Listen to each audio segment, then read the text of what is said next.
just 2 base hits. Steven Kwan and Angel Martinez back in the Guardians lineup last night. Kwan missed the Boston series, was on the bereavement list. Martinez missed Sunday's game with the Red Sox because of a sore left foot. Kwan going 2 for 4, scored twice. Martinez 1 for 5, and scored once. Aaron Judge did not play last night for the Yankees as they took on the Guardians. Judge undergoing further testing for a bone bruise in his upper right rib. Judge had played in every game so far this season for the Yankees until last night. Browns GM Andrew Berry saying on Tuesday the trade Myles Garrett to the Rams, not something he envisioned this offseason. However, added the opportunity was too great. Browns sending Garrett to LA on Monday in exchange for linebacker Jared Verse and 3 draft picks, one of them being a first-rounder next year. Meanwhile, Garrett's saying during his introduction on Tuesday he'll always have love for Cleveland, but the chance to win now too difficult to pass up. Stanley Cup Finals last night, Game 1. Vegas wins on the road, beating Carolina 5-4. Game 2 tomorrow night, again at Carolina. Can now find 92.3 The Fan on YouTube. Subscribe to our YouTube channel, get the best content from our shows each and every weekday. That's 92.3 The Fan on YouTube. Headline sports news every 20 minutes right here on 92.3 The Fan. From the University Hospital Sports Desk, I'm Jeff Thomas. Up next, time for the Ken Carman Show with Anthony Lima here on 92.3 The Fan. The Afternoon Drive. This is why sometimes it really sucks to be a Browns fan. Because more often than not, my entire life with being a Browns fan, I'm on this end of it. I'm never on the Rams end of it. That's the emotion. There is a sadness, there is a disappointment in this that I can't shake. It's another thing to be tacked on to the worst trade in NFL history, the Deshaun Watson trade. It's another reminder that Andrew Berry walked into Baker Mayfield, Nick Chubb, Denzel Ward, Myles Garrett, and a butt ton of cap space, and we got 1 playoff win and 2 playoff appearances, and now we're back in the cycle of suck. I think when fans dreamed up this trade, they thought 3 first-rounders, you really start to rebuild this thing and you go from there. The idea that it's 1 first-rounder, Jared Verse, and then a second and a third, it just doesn't seem like enough for a lot of fans. The Afternoon Drive. Weekdays starting at 2. We are Sports Radio 92.3 The Fan.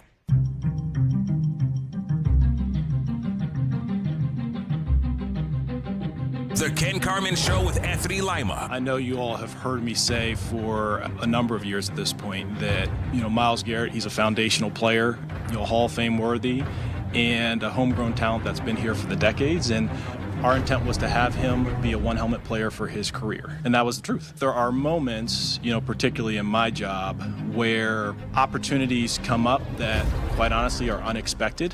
And they force you to stop and reevaluate and look at it and say, hey, is this something that could be, really beneficial to the team? The why now is just, honestly, the opportunity was too great. It wasn't like a plan A going into the offseason. Quite honestly, we would have operated differently if it was. But sometimes things come across your path that you're not expecting. And you can't be so dogmatic in your strategy and planning that you can't adjust and be flexible to great opportunities. This is Cleveland Sports Radio, 92.3 The Fan.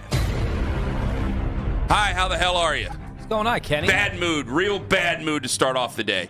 And I shouldn't be. Jose Ramirez was great last night. We will get to that, I promise, at some point in this show. I got cut off, and it was an honor to be cut off in traffic yesterday on the way home.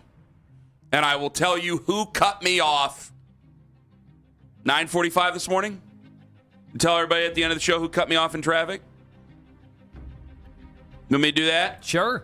Honestly, I'm not mad. I should be mad about that. I'm not. It was an honor to be cut off by this person, I should say. Right there on 77 South. But I'm in a bad mood already. Is Jared Verse speaking today? I know he came into town yesterday. Is Jared Verse speaking today, tomorrow? When do we know? That was the plan last I heard. All right, my phone will light up, I'm sure. Let me get something off my chest here. So I said yesterday, like how a lot of Browns fans feel, to me, from the ones I've spoken to, is that I think a lot of Browns fans feel it's like, hey, man, we had someone really, really, really special. And through all the bad stuff, even some of the stuff that might have been his fault, through all the bad stuff, it was like, we got this really special player, so we felt special, even though we weren't very good. And somehow, the one clip that Joey sent out, God bless Joey, I love Joey, it's like getting picked up by like ball knower, like YouTube guys, podcast guys. It's like, guys, no Browns fan. These people don't know what Jared Verse brings to no Browns fan. I've not met one Browns fan on the phones, in public, anywhere, who thinks Jared Verse is bad.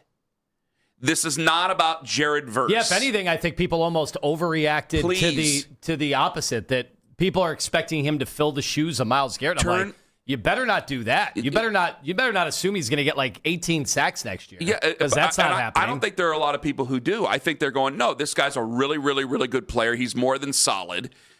He could develop into this. Like, I got to tell you, I said this on TV last night. Can I say it to you? At the end of the year, I know they just signed Nick Herbig to $100 million, right? And they got Alex Highsmith over there, and TJ Watt is slowly making his way into his life's work, in the words of Chuck Noll, after his career is over. And Trey Hendrickson just went to the Baltimore Ravens.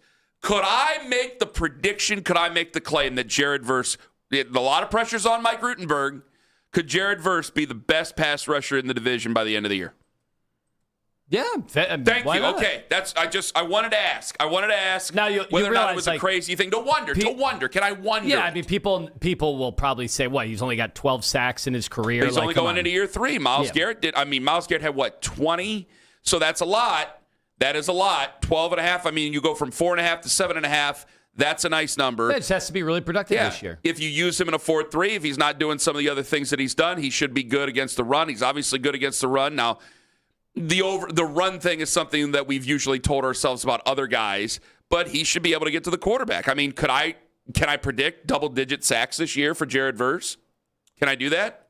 Going into year 3, you're going into your prime. Can I not? Now, I know that's a lot of faith in Mike Rutenberg. We don't know. But here's the thing I don't want to do. I don't want to make it seem you don't want like to put too much on him? I don't want to say that he has to replace Myles Garrett's production. No. Which I think people are going a little overboard. But if he ends up with 10 sacks this year. Yeah, the wild swings in the discussion about him when they traded for him. Most Browns fans don't watch. You know, they're not watching, all of their games the way that we watch our games. So they didn't necessarily know. And then by the end of the day, it was, oh my God, this could be the next Myles Garrett. And I'm like, well, I wouldn't do that either. You're going to be sadly disappointed. I'm not saying that. Like, Myles Garrett wasn't just the best in the division. He was the best of everybody. It's not that. But I'm thinking, gosh, could he end up being like, I don't know what Trey Hendrickson's going to, he's probably going to do pretty well with the Ravens, but I don't know how great he's going to be.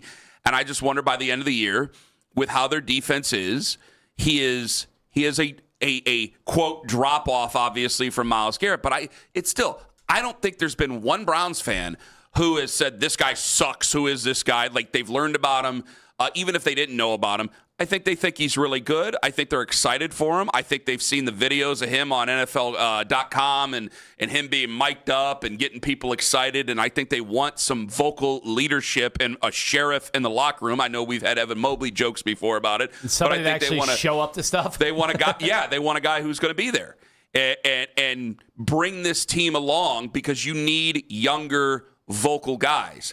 And I'm just getting a little annoyed. In fact, well, I'm not getting a little annoyed. I'm getting a lot annoyed by. I'm not talking about any of the Cleveland guys who do the podcast, the bearded, like none of those guys. I'm not talking about you. No, but like the drop in on a fan base when you never talk to a fan base. It's like, yeah, man, I know you can draw it all up and you've learned all the lingo and you've sat there and watched all the Sean McVay tapes. I got it. Why don't you go actually talk to some fans? Okay, go through what a fan is going through a little bit emotionally, just so you kind of got an idea what fans go through. Because when you don't mix the human element into it, I think you look like an idiot. When you're trying to talk down to Browns fans who they poured their hearts and emotions into Myles Garrett at 1-31, and they went 0-16 with him, and then we were thinking that we were going to go to Super Bowls at one point, and now this moment. I think it's sinking in, not like, oh, God, Myles is gone. I don't know how you feel about it. I saw the press conference yesterday with Myles. Did you see the press conference yesterday with Myles? I kind of just felt he'd fit right in with the Rams. And it's not about that. I think it's sinking in with me, just like, there's a lot to go through here. We got a lot of work to do as fans. Got a lot of work to do as they have a lot of work to do as an organization. We got a lot of football we have to watch on Saturdays again and on Sundays, and we got a lot to get ready for here because we're about to go through all this all over again, and hopefully with Jared Verse get this other position right so we don't end up wasting our time with Jared Verse. Like we don't want to waste our time with him. because we're going to get at least 5 what should be really good years out of him. Oh, yeah. And I don't want to be where he's 30 years old going, well, here we go. We got another bust, and this guy sucks, and now we got to let go of Jared Verse. Like, I don't want to do that. So that's just kind of where I'm at right now. At 6 in the morning, I'm percolating on something. But it's amazing. I got cut off in traffic yesterday, and I'm not even mad about that. In fact, I'm honored by it. And here I am mad about this. Yeah, but so and wait, I should be happy. Jose was great yesterday. We won, beat the Yankees. Well, what was the big deal about clips that were being circulated? I don't need to go over it. I know you weren't probably paying attention to it very much, so we'll just move on from it. Myles Garrett spoke. Unless you no, I'm sorry. I'm just trying to piece together. I'm not trying to start a fight. I'm not trying to start a fight. Why you're so annoyed? I mean, I explained it though. I thought I explained it clearly though. That's why. So I was just assuming you were ready to move on with something else in the conversation. I was just getting. No, if you want me to explain again, I'll explain again. I just feel I have to be defensive over the fan base. Like, I think the fan base is certainly open to the idea of Jared Verse and the pick that they got with him. The first-round pick that they got with him and the other picks that they got with him. I'm sorry, I didn't mean to take a swipe at you there. In terms of being, like, defensive or anything like that, I just think it's a reality. Myles Garrett was here for 9 years. He was awesome. It didn't make sense for him to toil on a rebuilding team. And I think a lot of Browns fans know that. I think it's his. Well, they didn't. No, they didn't know that because we sat there and tried to explain why this was in the realm of possibilities for a long time now, and it's a player that asked out pretty clearly. I mean, guys, come on. He did not want to be here anymore. But were they mad at him when he asked out? Some were. Yes, but I think a lot of Browns fans are mad at the Browns. It was that until the first chance they had to be mad at him again. Like I think a lot of people now. What I've seen, I don't know, we have different realities on the internet and social media and reaction and listening to the shows and people that call in. Like, I don't know, yesterday was not call after call after call, ripping into Myles or anything like that. People were excited about Verse. I think people should be excited about this. And this is the only way out of this. The only way out of this, it was never going to be Myles to just stay here, be a good soldier. And for in 3 years, maybe the quarterback that we take in this year's draft to build his way, like, it was never going to be that way. Well, do you agree with me? We were going to need to do everything we could, throw everything at the wall in terms of darts to try to, stockpile not only quarterback, but just continuing adding talent. I mean, if anything, I saw Andrew Berry getting a ton of credit for the stuff that he was doing. And I think fans should be excited about that. I know it's easy to be excited about picks compared to players that are outgoing, but I think overall, what I've seen a healthy reaction out of most Browns fans that are like, yeah, it sucks that we're losing Myles Garrett. I'm on the same page with you there. Yeah, I think a lot of people are like, man, I think it sucks. It's like, all right, because they're telling you what they think of all these fights we've had about the quarterbacks. If they thought the quarterbacks were going to be good, like, by the way, I know what Mary Kay's been writing about Deshaun Watson. I think if they felt that strongly about Deshaun Watson or they felt that strongly about anybody in the quarterback room, Myles Garrett doesn't go anywhere. If they felt like we were going to rise like a phoenix here and be a good football team, I don't think they trade Myles Garrett. I know. Because I think they're going, well, we got Jared Verse is really, really good, but we have the greatest of all time, and maybe this is our quarterback here. We're going to see how this goes. Like if we had Jackson, when they pull that string, that's it. If we had Jackson Dart like in-house right now, maybe they don't trade Myles Garrett. Seriously. I think you're right. I think that we can go back in history and say whether or not they should have done certain things last year. But yeah, if they had a guy who... Hell, even, can I say Bo Nix? If Bo Nix was here, are they trading Myles Garrett? And I don't even think the world of Bo Nix. No, I'm just thinking, but you could go to the playoffs. He's good enough to keep playing on a playoff team, but he's not good enough to be really excited about the future. But you would like the Broncos, if they had Myles Garrett with Bo Nix, would not be trading Myles Garrett. Correct. Their defense is their calling card. Of course, they'd also... And Bo Nix does sort of well enough to get him past. Yeah, they'd also have a head coach that they knew... That's a great argument. I think that's a great point. We like Todd Monken, yes, but we don't know. He's never proven it as a head coach. Yes. Their head coach has, obviously. Boy, there's a lot to get into today. We got players coming out of the woodwork, old players coming out of the woodwork to go after the Browns, go after the Cavs. Yeah. Our weather, we have other insiders going after our weather. There's going to be a lot of fast talking between clips here today. We got Zach coming up. It's going to be wild. Myles Garrett, though, he was talking yesterday. I'm glad we cleared that up. I apologize for taking a swing at you there. Oh, whatever. I didn't mean it to come off that way. Myles Garrett spoke yesterday to the assembled media. He said he loves L.A. Very excited to be here, to honor the blessings to be in this building. I have a lot of respect for all the guys here, from the coaching staff, management, and many of the players. I've got to see it firsthand. It's a very quality team, quality business. I like the way things operate, and I'm looking forward to help bring a championship here to LA. All right, so he's pretty excited about having a chance to win a championship. He did go a little bit further in his availability. I do want. Can we go skip to 03? He did give love to Cleveland here. He said that his family has become a part of the community. I don't take my time in Cleveland for granted. I did love being there. My family had become really a part of the community. You definitely had started to plant roots, had a home, just becoming friends with all the people in your neighborhood, and getting to know people and getting out and just feeling like this is your second home. Stuff like that tears at you to leave and to break away, but that's just a part of the things you learn and have to adjust to as you grow up and learn you have to move on. Weird history. It will end up being a weird history. Like, we have to move on. He has to move on. Not rooting against him. Well, I have to root against them until they make the playoffs, and then I have to root against them until they make the Super Bowl. Then, if they make the Super Bowl, depending on who they're playing, I might. You feel like you have to? You have 31 to and 32. There's not that big of a difference for me in those picks. So if they get to like the wild card round, I got to pull against them. I'm sorry. In a weird it's way, business. I got to do what I got to do. And maybe there's some NBA lore bleeding into this.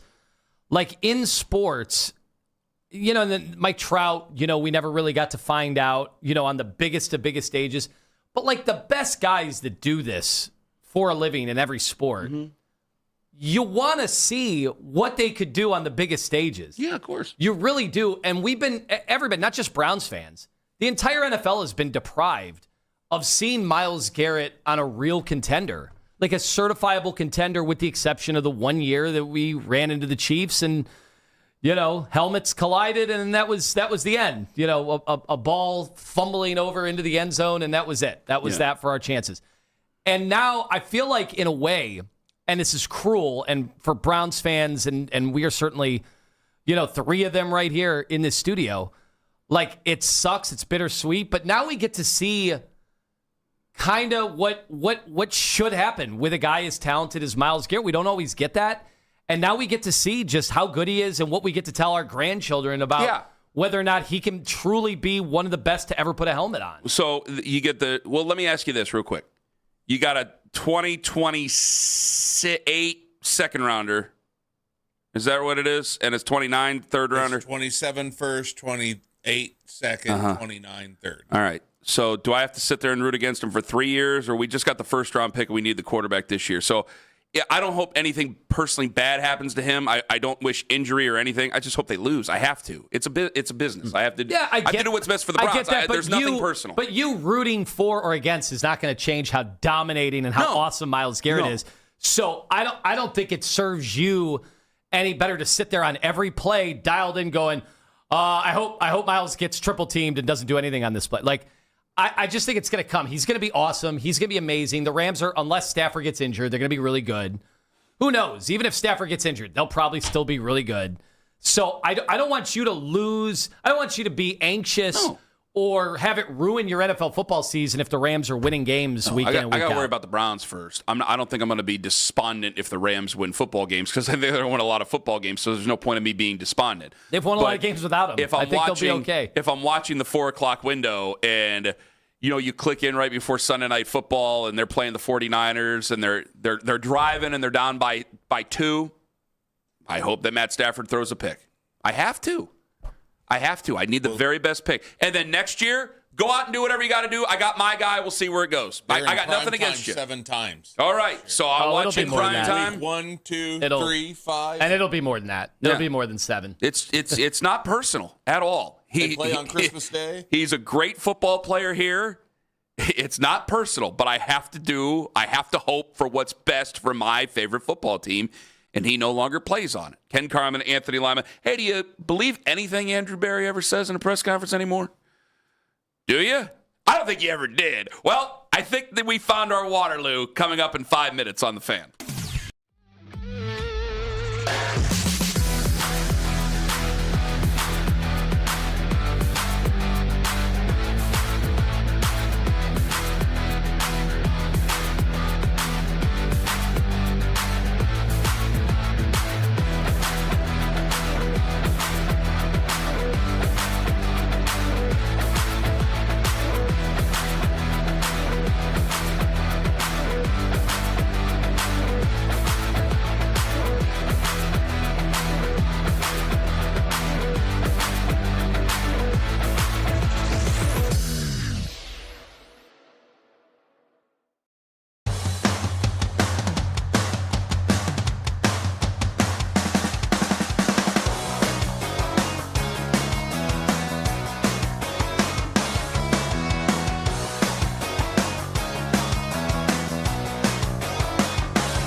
much longer could you have really waited? Overtime with Jake Volnick, weeknights at 7.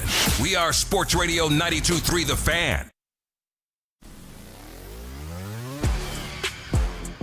I found out about a week ago that this was even a possibility. I mean, it was a surprise. It was a bit of excitement, being in LA, have a lot of roots here, and knowing that there's a winning culture and some great teammates and great coaches here. I was definitely looking forward to the opportunity.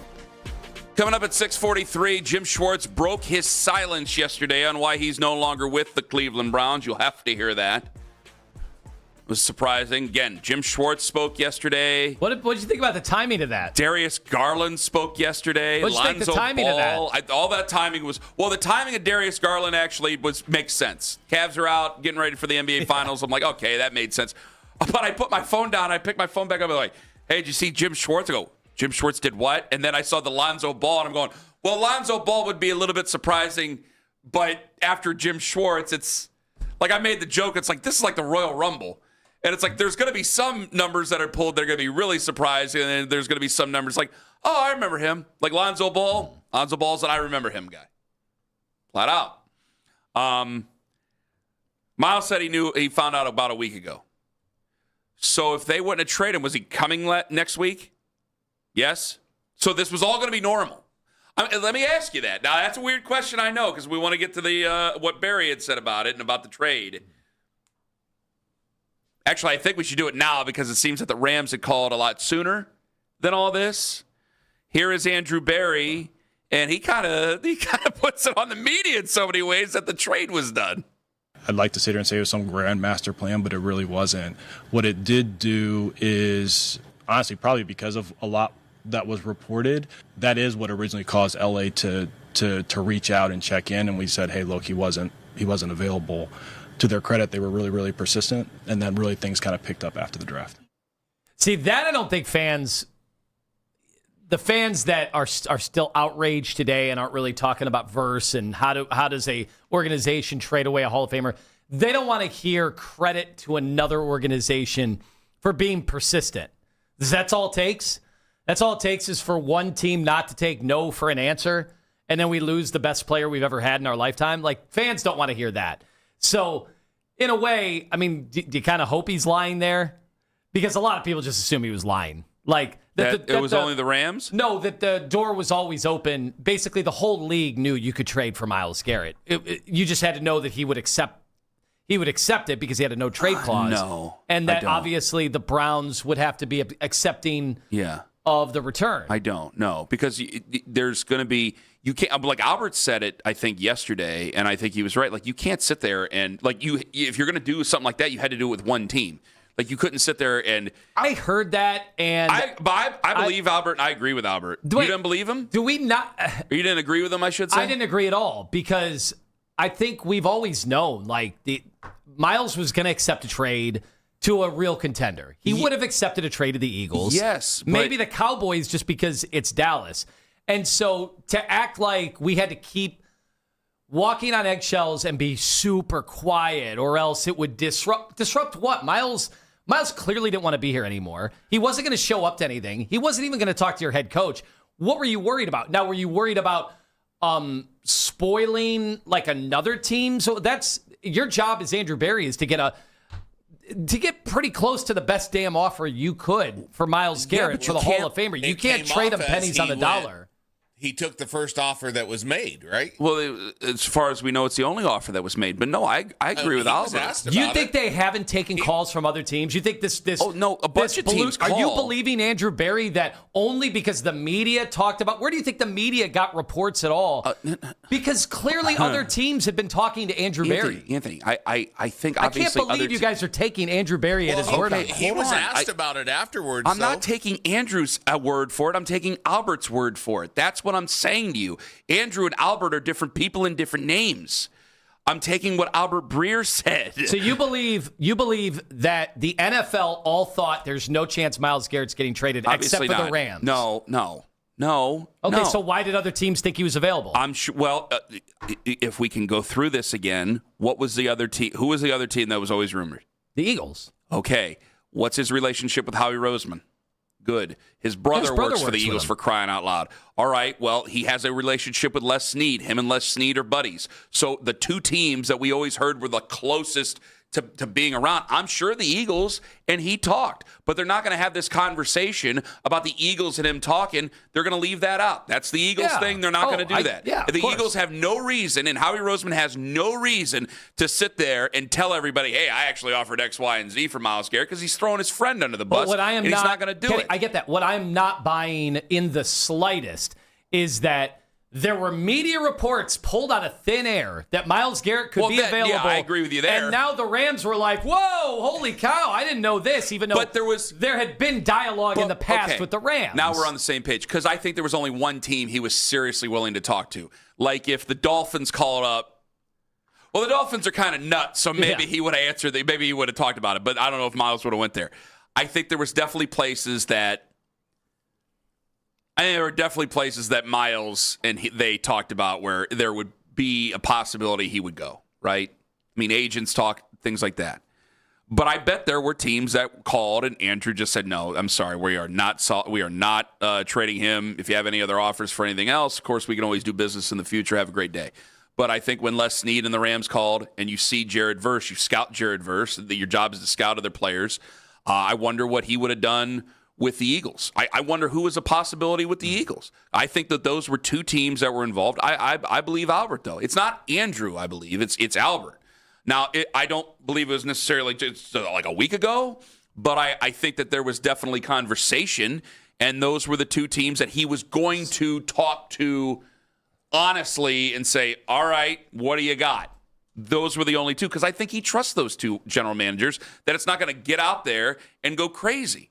So do you think, though, after all was said and done, do you think it was the responsibility of Andrew Berry to get the best offer humanly possible for Myles Garrett? It always is. But it's also... That's not what he said yesterday, though. But it's also the best offer he could possibly get that, remember, Myles will accept. Like, you could, again, there's crazy organizations out there. The Dolphins could have been like, hey, we'll give you 5 first-round I guess picks. I'm talking from contenders. And Myles Garrett been like, okay, I don't care. Yeah, I guess I mean... Well, he was asked if he took what the Rams had offered and went, hey, here's what we've got out there. Anybody want to try to beat it?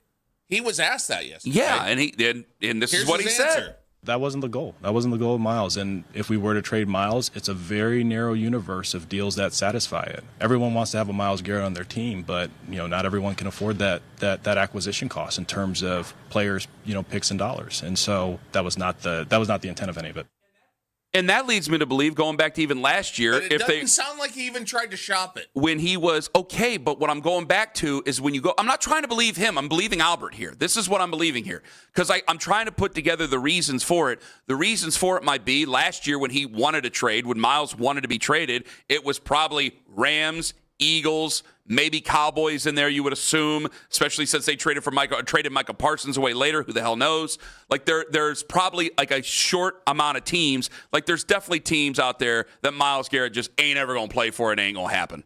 And I'm sure that one of those teams would have called up, and he is not going to sit there. He's got to do what's best for the entire franchise, not just the future. So if you sit there and go, Myles Garrett's open for trades, all right, have your rookie head coach go out there and have to answer questions about that, and your new defensive coordinator, and you, and the owner, and all that stuff. You don't want to do that. You want to make sure this is done the right way, because if it was anybody who could trade for him and he didn't have a no trade clause, maybe you do that. But you can't sit there and go, well, yeah, the Dolphins offered us 5 first-round picks, and Myles said no. So we're keeping Myles. Great. Now that puts even more on Myles. I ain't going to make Myles any happier, because now you might have got the fans upset because you probably know you aren't going to be that good, and Myles is going to be out there while you guys are losing games going, man, we could have got 5 first-rounders from the Dolphins. I'm just naming a crazy team that ain't that good that might offer you something crazy. I know there were rumors with the Eagles that the Eagles were offering Nolan Smith Jr., and the Browns countered with Jalen Carter, right? Yes. That was a rumor. We don't know. We haven't been able to,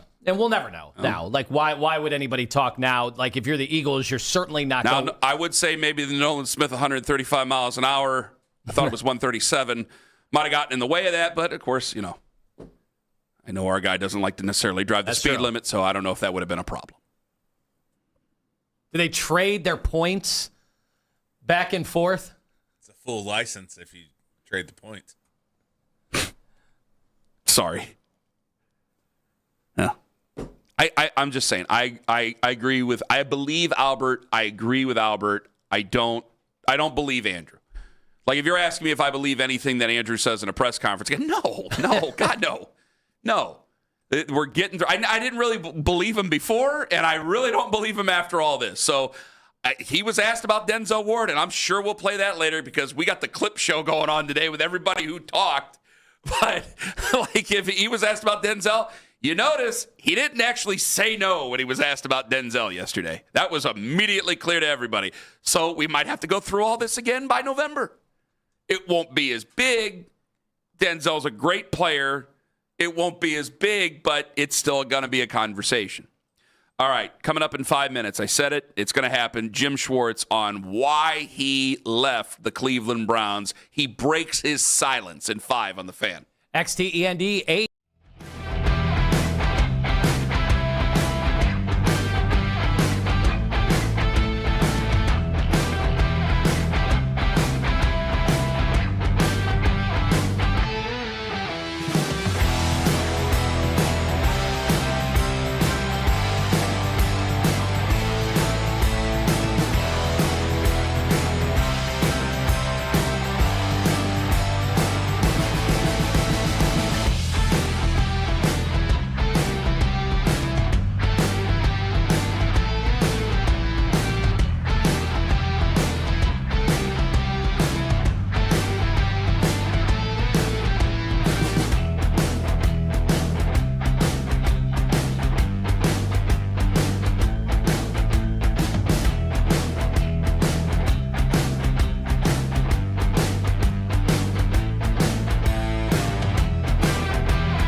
local and national performances, plus a community festival full of family fun. Visit trycjazzfest.com. That's try-cjazzfest.com.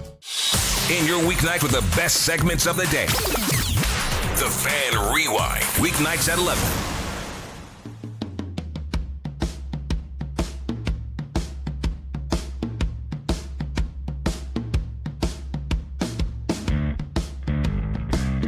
$7:22, Zach Jackson going to join us on the show. Oh, he's going to be a lot of fun, I'm sure. Also at 9:22, Miles Simmons, our buddy from Pro Football Talk, used to be working with the Rams. We'll ask him about Jared Verse and the excitement there. I'm sure I'm going to be getting killed by some of the people on the internet, as Joey did post a video of me saying, maybe Jared Verse ends up being the best pass rusher in the division by the end of the season.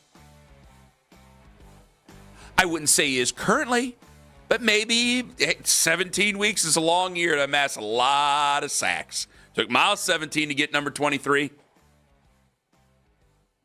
I'm not going to put an asterisk next to it just because he ain't here anymore. I'll tell you that right now. I told you I'd play this for you. Here we go. This is Jim Schwartz, the first of the former Cleveland people who came out of the woodwork yesterday to talk about Cleveland sports. Jim Schwartz on the Ryan Ripken show, breaking his silence. Jim, why'd you leave?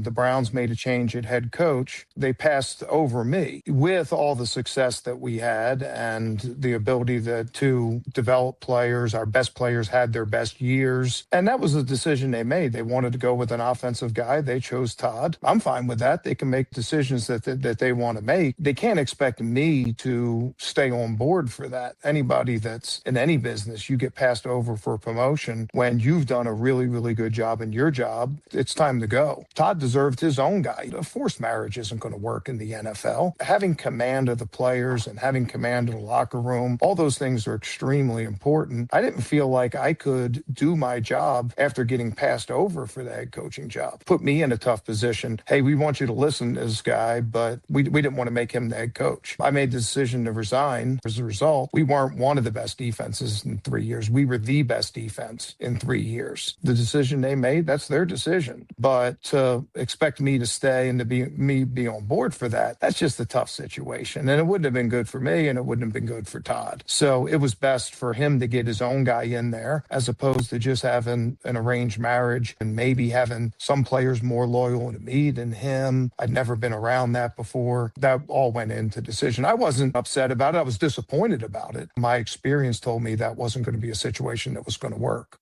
That's Jim Schwartz on the Ryan Ripken show. I have a lot of thoughts on it. What's yours? I think it kind of played out exactly like we had anticipated at the start of it. This is before anybody knew what was going on. I remember Jimmy Haslam was openly talking about, Jim Schwartz, and we weren't sure what the move was going to be from Jim Schwartz. And this is the same arrangement we always knew was never going to be feasible. Like, they were never going to be able to work together, not because he doesn't like Todd Monken, but just because I think he basically said, like, if you want me and you want our defense back, you got to hire me as the head coach. You don't get me at all. I think that was always the case. And, people were splitting camps on whether they thought that was juvenile, whether that was being a poor sport on somebody that doesn't get the job. Mm-hmm. But I think he probably said, you either get me as the head coach. Like, that was part of the pitch. Like, he was being seriously considered for the head coach. And he said, you either take me or I'm out. And he thought that was his leverage. And I think maybe the Browns called his bluff. And he said, no, I got enough money. I can get hired again as defensive coordinator. Well, there's another part to it, too. Like, I don't know what was in the agreement in that contract. Like, what is a breach of contract? Could he be trying to do a George Costanza over time? Like, I wish they would have let him out of the contract because he would have just got a job with somebody else and he'd be quiet. Right, he wouldn't be openly talking about it. Because now I'm on alert. Can I explain something? Now I'm on alert because I already saw some of the stuff over the last couple of days after the Miles trade of, well, now do we have to worry about Todd Monken being a one-and-done guy? Like that Benjamin Albright guy said, think of David Culley. And well, that's the exact situation I'm trying to avoid. I'm not just trying to hire guys for a one-year thing and then just get rid of them and then find another guy. Yeah, I get it that it worked with DeMeco Ryans. Mm-hmm. I get that it's working right now, but I don't want to go through that. I don't think the Texans wanted – they shouldn't have wanted to go through that. That's part of the reason I don't like the Texans because it's just ass backwards and they fall into things. I don't want to do that. I want Todd Monken to work for as long as he possibly can, and if it comes to a natural end, then it comes to a natural end. I hope the Browns are feeling the same way. But as time goes on, you don't think this team's going to be that great. I don't think this team's going to be that great. After Miles is gone, probably a 5-win team, which isn't great. If they're a 5-win football team and he keeps talking, now all of a sudden we're answering to all this stuff and it's in the media.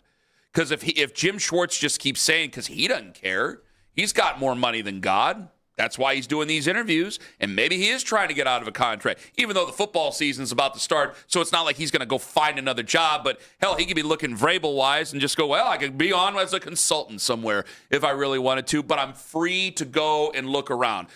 He's got nothing to lose. When a man has really nothing to lose, he's old enough where he doesn't care about money, that concerns me. So if Jim Schwartz wants to give an interview now and that's it, fine. But if you're the fans, I just don't need him popping up in my life if the Browns are going through a struggling season. Yeah, but if you're the fans, after hearing that, and this is exactly what we had talked about, the minute we knew that he wasn't going to be here, we're like, yeah, I mean, you wouldn't even want him here if he didn't feel, comfortable with the arrangement. Yes. So after hearing Jim Schwartz, do you think fans are like, screw that guy? Or are fans like, yeah, actually, that makes sense. Why would you want him here? I do. I think it makes sense. His reasoning is like, he's not even really ripping the organization. No. He's explaining his point. I just don't want this to turn into some mess that every other week he's popping up on some show. Honestly, he probably can't believe he didn't get the job. I'm sure he can't. I'm sure he can't believe he didn't get the job. He's like, I was the one coach in town where everybody was proud of the work I was doing. And this is how you repay me? Like, you had a chance to hire me? And these are egotistical, proud men. Let's call it what it is. And I'm sure he can't believe it.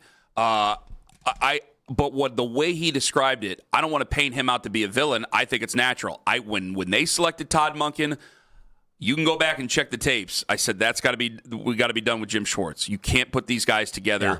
You did. The talent with the Bears, the 85 Bears, the talent was too good. And they were somehow able to make that work. A lot of these times, this turns into an unmitigated disaster. And you can't do that to this football team. So I can't have the ghost of Jim Schwartz hanging around, and I couldn't have Jim Schwartz around. So I kind of wish they would have just let him out of his contract. He could have went and been a coach somewhere else. Not to mention, what would it have been like? And I know this is kind of attacking his professionality on this, which maybe is not fair because we don't know how he would have reacted. Probably isn't fair at all, but we speculate. It's what we do on the radio. Can you imagine what it would have been like if they hired Todd Monken and the offense is still dreadful and the defense is still awesome? How do you think Jim Schwartz? You don't think he's kind of walking around going, yeah, you had a chance to hire me? And now he's got to do a weekly press conference? Yeah. Oh, yeah. And it undermines the head coach? I think Jim understands That's exactly that. what it would do. And so I think what Jim is telling you is the way it should work. And I probably think he's got to be upset that he doesn't have the chance to coach anywhere right now because he's technically still under contract. But let me ask you an unfair question right before. Do you think the clock is running on Todd Monken? I do, yeah. Can you explain that to me in 5 minutes? Absolutely. Zach Jackson, 722 on the Fan. This is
Weekdays starting at 2.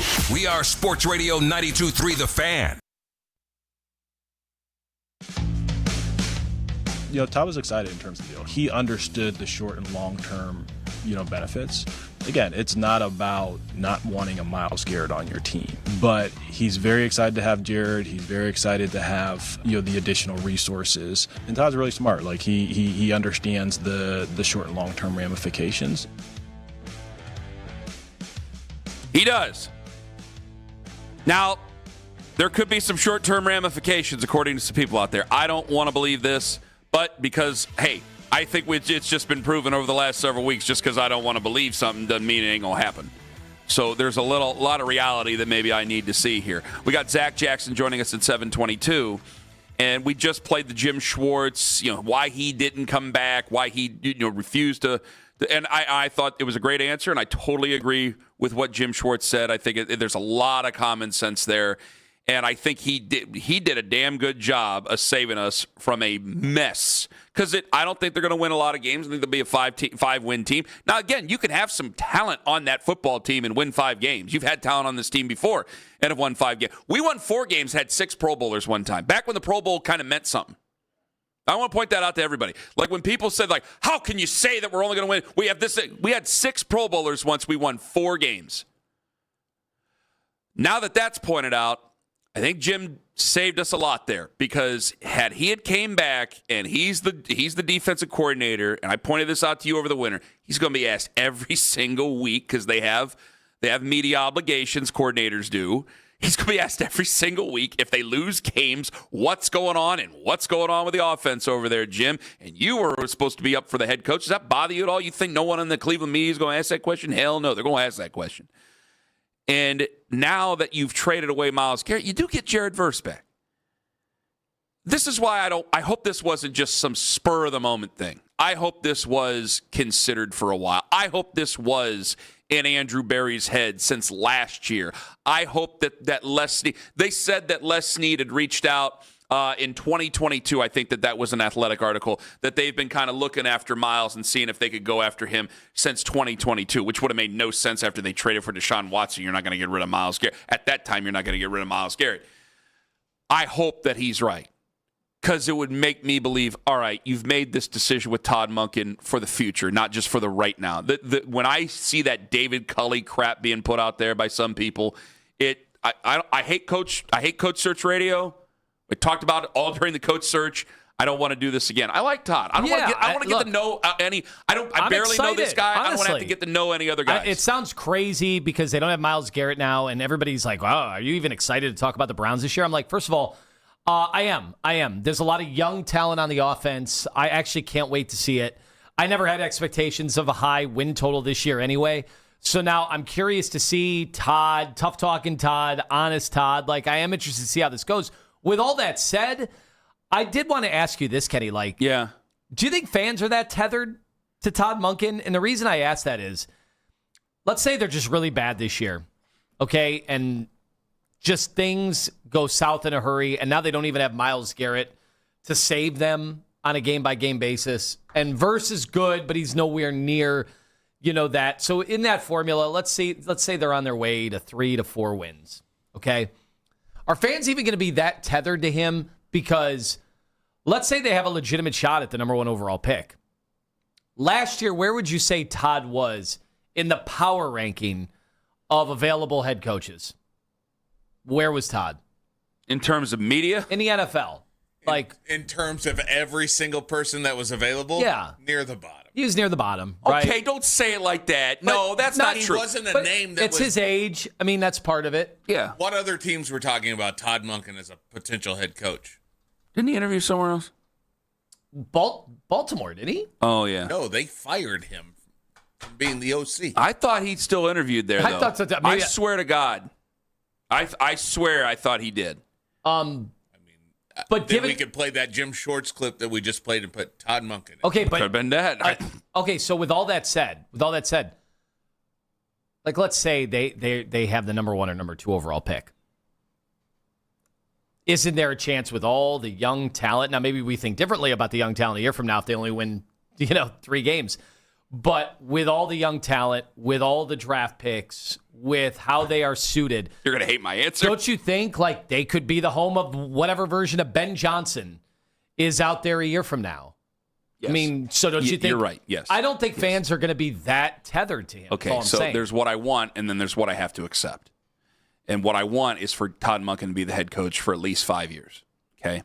Now, what I have to accept, when you just said the number 1 overall pick, there's a couple, I mean, when you're talking number 1 overall, fans can hate this unless he goes out there and he just is terrible this year. Like Arch Manning's the number 1 pick because of everything that he brings with it. There's a massive fan base, the family, the whole thing. Owners are just not going to pass on that. You could give me draft day all you want, and Kevin Costner can scream and yell and stomp his feet. If that guy don't draft Arch Manning, he is gone. And he won't get the chance to not draft Arch Manning. Arch Manning's going to go number 1. He will get to dictate, and this is going to bother a lot of fans. His family will get to dictate on who they want. They'll get to do it. And when you have that type of power, if they go, we like Todd Monken, we like the offense, you'll keep Todd Monken. If they don't want Todd Monken, they will not keep Todd Monken. Now, you could have the number 2 overall pick, and it could be, hey, this is explainable. Dante Moore's there. Hey, Dante, do you like Todd? Yeah, I can play for. Okay, fine. It's that type of thing. I think those two right now are number 1, number 2, right? Dante right now, Moore and him, yeah. And then you kind of go. Les Sorsby gets his injunction, yeah. And then everything else. Well, that's 8:00. Everything else is made after the season. Going, do we need to go in a different direction? And I just don't know if they don't play crappy football. Like we almost have to set a standard of what type of football they are going to play that we see on the field as to why Todd Monken is a good football coach without looking at the scoreboard, which sounds exactly like the stuff we said at the beginning of the Kevin Stefanski era. I'm very sorry about that. I know that we'll look at the scoreboard and you can't do anything else but that.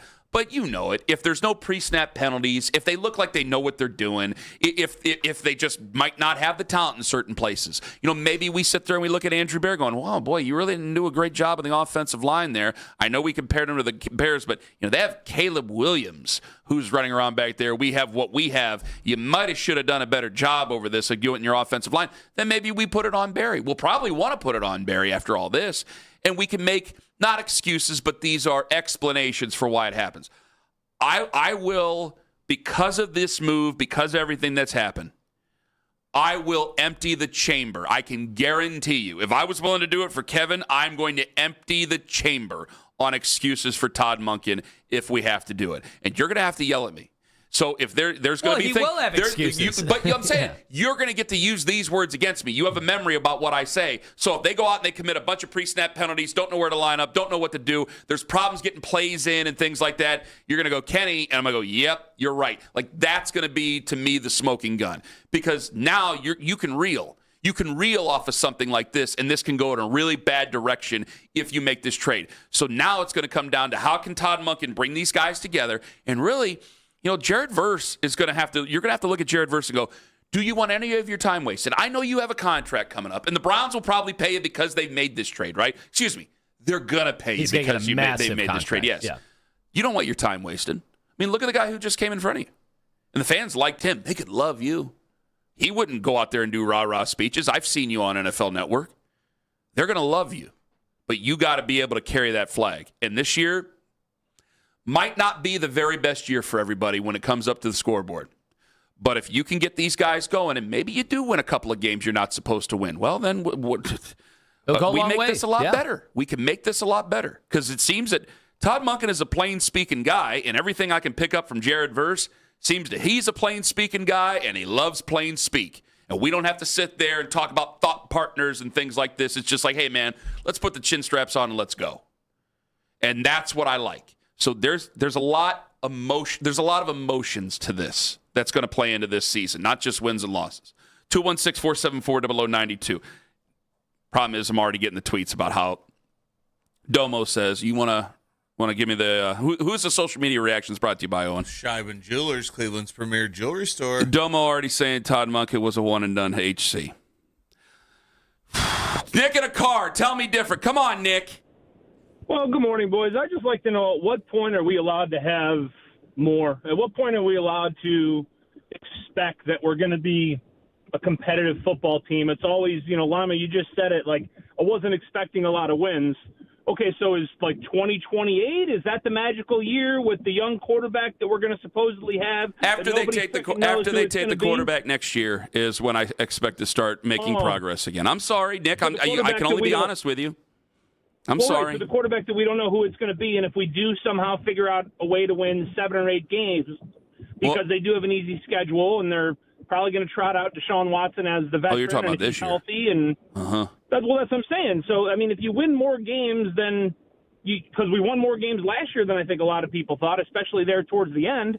So you traded away a transcendent first ballot Hall of Fame player for no real guarantee. I mean, I understand that there's no guarantees ever, but at what point do we stop letting this team off the hook by saying, we weren't expecting anything anyways? Well, who am I We got to bring letting? our expectations up and hold these idiots accountable, especially because they're about to charge you $2 million for a frickin' PSL. Well, hold on, Nick. I know you're mad. I know you're mad. Hold on. Here, let me just ask you this: who are we letting off the hook? I think Andrew Berry's organization. How Andrew Berry's Andrew Berry off. Andrew Berry off the hook. I mean, his job. If I were in charge, I would. Wait. You've heard the hold on. You've heard the show before, right? You know that like 3 years ago, I said I would have moved on from Andrew Berry. So I think I've held him accountable. It's just he's still here. What am I supposed to do? Am I supposed to go out with a sign and picket every day until he's gone? Now I actually think he's doing the right thing, trying to rebuild the thing. But if it were up to me and anybody who's listening to the show, I had him sent out. I had Kevin Stefanski out earlier. Lima was on record about that, and you know me, I'm just soft, and I won't call for anybody to be fired. And that's just me being soft with you. But I'm not trying to blame you guys for anything. You guys aren't in charge of the team, but at some point across the region, we have to start expecting more, and we have to stop having a loser mentality. Like, no big deal. They traded Myles Garrett. It's not like they were going to win a lot of games anyways. Well, I thought they should. I thought they should have traded. You got a late first-round pick for a first-ballot Hall of Famer. You got Jared Verse, and though. Everybody's saying, Jared Verse. He's a good player. Jared Verse. Okay, he's a good player. He's a very good player. He's not a great player. And this whole narrative, it killed the Rams to include him. No, it didn't. It did not.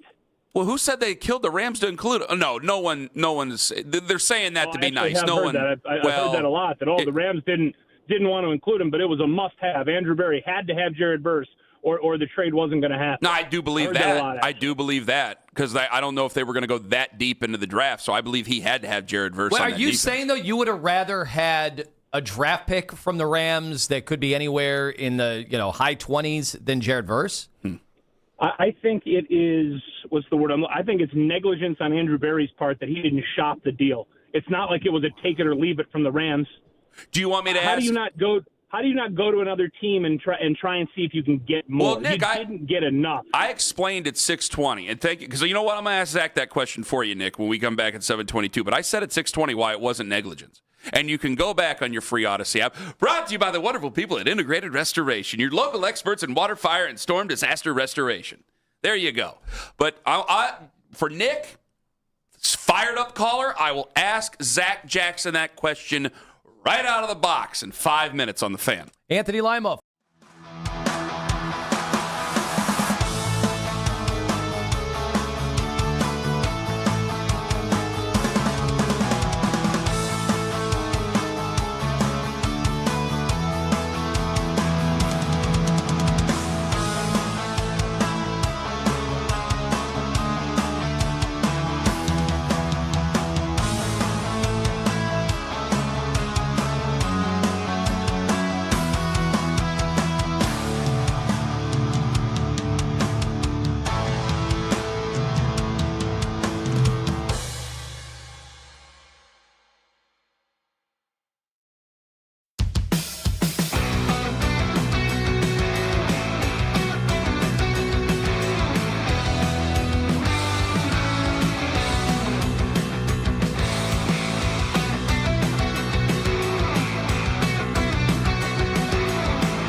subscribe to our YouTube channel. Get the best content from our shows each and every weekday. That's 92.3 The Fan on YouTube. Headline sports news every 20 minutes right here on 92.3 The Fan. From the University Hospital Sports Desk, I'm Jeff Thomas.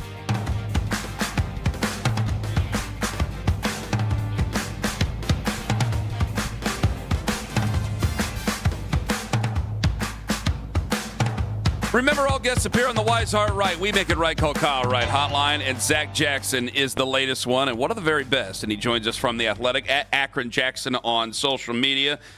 Zach, I told a caller right before you that I said I'd come right out of the box with this. So he was upset. So let me ask you, was Andrew Berry negligent in not shopping around Myles Garrett?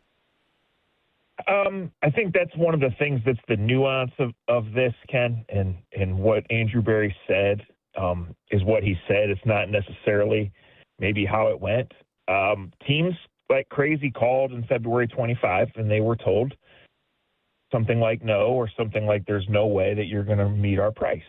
And then when the contract modification was made in March, a bunch of teams called, and they were told the parameters. So did they take the Rams offer and call 5 other teams and say you have a certain day and time to beat this? No. But did they lay out parameters and negotiate and labor over this and, deal with different teams in different ways? Yeah. The Rams first called in 2022, right?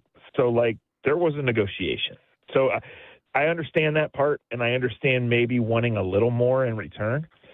But of the reasons that the Browns did this, their parameters being met are near the top of the list. And what I think probably hasn't been talked about or written about enough, this is a huge trade. So even though I think it'll start to fade out of the discussion, it will be talked about and written about for months and maybe years. If you look at it in the scope of Myles' unhappiness drove this, and maybe Myles didn't come in 2026 and directly say, trade me. There was a contract modification. There were discussions. There was how January went, right? If you look at it in that regard, and then you look at the return and that the Browns embracing where they are, I think you say, okay, you don't have to love it. But I think when you look at it like that, you have to get it. And then if you're wanting the Browns to turn it around over the course of the next 18-ish months, then I think it's a lot easier to be on board than to say, oh, my God, I can't believe they didn't get another third-round pick. All right, so what did you think overall of the return? Because I think the emotions have swung so wildly where fans just were anticipating, 3 firsts. So they didn't know how to recalibrate the discussion once it was a big-time young player who is under, team control for a while here. Yeah, he's under control for 2 years with the possibility of a third. And he'll be extended 11 months from now, almost certainly. And that's how the Browns look at it, is this chain reaction to these moves. So, Anthony, this is an answer that's longer than the time that we have. I know you guys have to get back to talking to Travis Bazzana or whatever. But, the Browns wanted this kind of player. They wanted this kind of control. They want to be able to lay things out for how it's going to go and how this rebuild is going to go. So, obviously, the quarterback is the big piece and the big unknown, but they have gained flexibility with these picks that they got, with these extra picks that they already had, and kind of with a meeting of their admissions of past mistakes. So I think the return was strong. I don't think I'd A+ it. I don't think I'm planning any parades for 2029 down Engle Road, but the return was strong. And I think when it lines up with how the Browns are going to go through the next process of allocating their dead money, spending their available money, and devoting their resources towards making this a strong roster again, I think it all lines up really well. And there's still good players on this roster. For how long, I don't know, in terms of the older ones. But this roster's not good enough, and Myles was not happy, and this is something they had to do. And I just think you have to look at it in that realm. They had to do it. It was time to do it. And the timing is, I heard somebody say, well, they did it right away because they wanted the fans and the players to have time to process it before. No, they did it right away because it was past time to do it, and they didn't want to do this dance with Myles Garrett anymore. What does this say for Andrew Berry that Jimmy Haslam would sign off on one of the all-time big-ticket items, moving somebody of this consequence here in Northeast Ohio, maybe the best football player I'll ever see in a Cleveland Browns uniform? Yeah, I think it's even stronger than what he said in January, right, when he supported him based on a 31-year-old defensive tackle, a kicker, and Tyson Campbell. I think it says Andrew Berry's got a chance to be the GM here till 2079. Like, they're devoted and committed to doing it this way. Now, that doesn't mean that Andrew Berry won't, and I think a part of, won't be in trouble at some point. I think a part of this is you do have to win. Like, you can do things right and stack things and extend guys at the right time, and you do have to win. And then that goes to the discussion of a first-year coach with a brand-new offense, and, like, we're going to be looking for growth if we're being fair about it. But eventually you guys know, and you guys have talked about it fairly, like, you have to win. You know what the reaction is going to be if things in the results column go a certain way for the player that left and the player that came in, right, and who's left here. So this is a strong endorsement of Andrew Berry and what he's done. This is a reminder of why the Browns are here. And, like, my grade for the past 15-ish months is that Andrew Berry has made a lot of really good decisions and lined the Browns for this long road back. But they're digging themselves out of a hole that they created, and they have no one else to blame, and they really still have major, major issues to tackle. But, like, when you look at a line of sound, sensible decisions that line up for going forward and embracing a rebuild, I think they're doing a pretty good job. Zach Jackson joining us from The Athletic. Real quick, if I said no, but if Jim Schwartz were still here, would Myles Garrett still be here? If he were like Jim Schwartz were the head coach? Yes. Oh, he would be? Yes, he would be. Whoa! Wow! Zach, I've said no way. I've scoffed at people.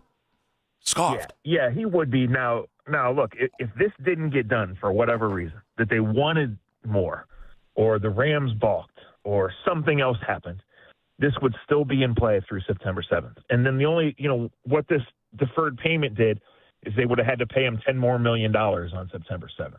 Well, guess what? Look at what they've spent the last 5 years. So what's $10 million more? It's like $10. It's like your McDonald's money on the way home, Ken. Like, it's nothing. So then it would have gone up to the deadline. And people who have issue with the return might be right about that. But Jim Schwartz would be the coach. He would be here, and they would be trying to they would be saying our defense is going to be good enough to carry us, and we'll see. Wait, Zach, you say that, then I think people might just sit here and rue the day that they have Todd Monken. This just adds more to Todd Monken. You've given the fuel to the fire. But I get what you guys are saying, and you take the calls every day, right? But, like, those people would be ignoring what the goal is for the roster to look like between the 27 and 28 seasons. And, like, this roster's not good enough, and even Ken admitted it. Like, people what do you mean even Ken admitted it? People want different, and people obviously don't like what's going on. I was listening yesterday, and the guy called, said Red Right 88, and, like, there's a generation of fans that have that and the drive and the fumble, and this generation has being in the stadium when Deshaun Watson got booed off the field. Do you have another question, Anthony? Because I'm trying to think about. Oh God, why did you have to say it, Zach? It adds more heat. Here. Okay, fine. It just adds more heat because they're gonna if they go out there and lose. Okay. So then that means wait, I'm a Zach, reactionary. Zach, you know me. It's one thing for me to come on here and opine every day and say, I don't know, Myles isn't really going to want to show up when he's vouching for his defensive coordinator to get the job. He doesn't get the job, and then are him and Todd Monken ever going to actually be in the same room at the same time? And then for you to say that if Schwartz would have been hired, Myles Garrett is still a Cleveland Brown heading into year number 10. Yeah, I mean, to me, look, obviously I don't know, but, like, to me, that's a no-brainer. This is what they chose. And you guys know. I mean, what did Schwartz say when he went on his podcast interview? You can't force that marriage. Well, we know what went on with Nate Scheelhaus, too. We know how this went. Like, they chose Todd Monken, and they've moved forward. And they've done a really good job up until Monday when they put Todd Monken on the podium as this trade was happening of, like, saying Todd Monken's our guy and we're behind him and he's the right. And he might be. He might be. And in limited viewings, these rookie receivers look good and everything's going to be new. But they had to do this for Todd Monken. I mean, no head coach gets better when his best player gets traded away. But Todd Monken now gets to set his culture and do it his way. And he's going to have to do it with a team that Myles Garrett or no Myles Garrett is going to be half first and second year players. They draft 21-year-old guys by intentionally, right? So, he's going to set his culture. They're going to go forward a certain way. And so nothing, maybe winning games early in 2026 is going to get people temporarily fired up. But this is always about the back half of 27 and 28 and solving that one lingering question. And they were always going to have to move on to Myles Garrett to do it, like an 80% chance. So when things lined up and it was just time to move on, and again, that is the overarching thing to me. Things moved up and Jared Verse was there, and these picks with which you can be very, very flexible in attacking your next set of needs. I like the trades, and I understand the angst, the uncertainty, and the anger, and it goes back 4 years. I'm not victory lapping or declaring it because there's nothing about the last 5 years that's been fun for 1 second. Is the clock ticking? Zach, sorry. Is the clock ticking on Denzel Ward now? Oh, 100%. But again, it's how it lines up. I do not think that the Browns are calling teams right now and saying, take Denzel Ward and Grant Delpit off our hands. And I don't think the Browns are doing anything right now the next 2 weeks other than try to put a semi-competent offense on the field and go through the paces that they have to do.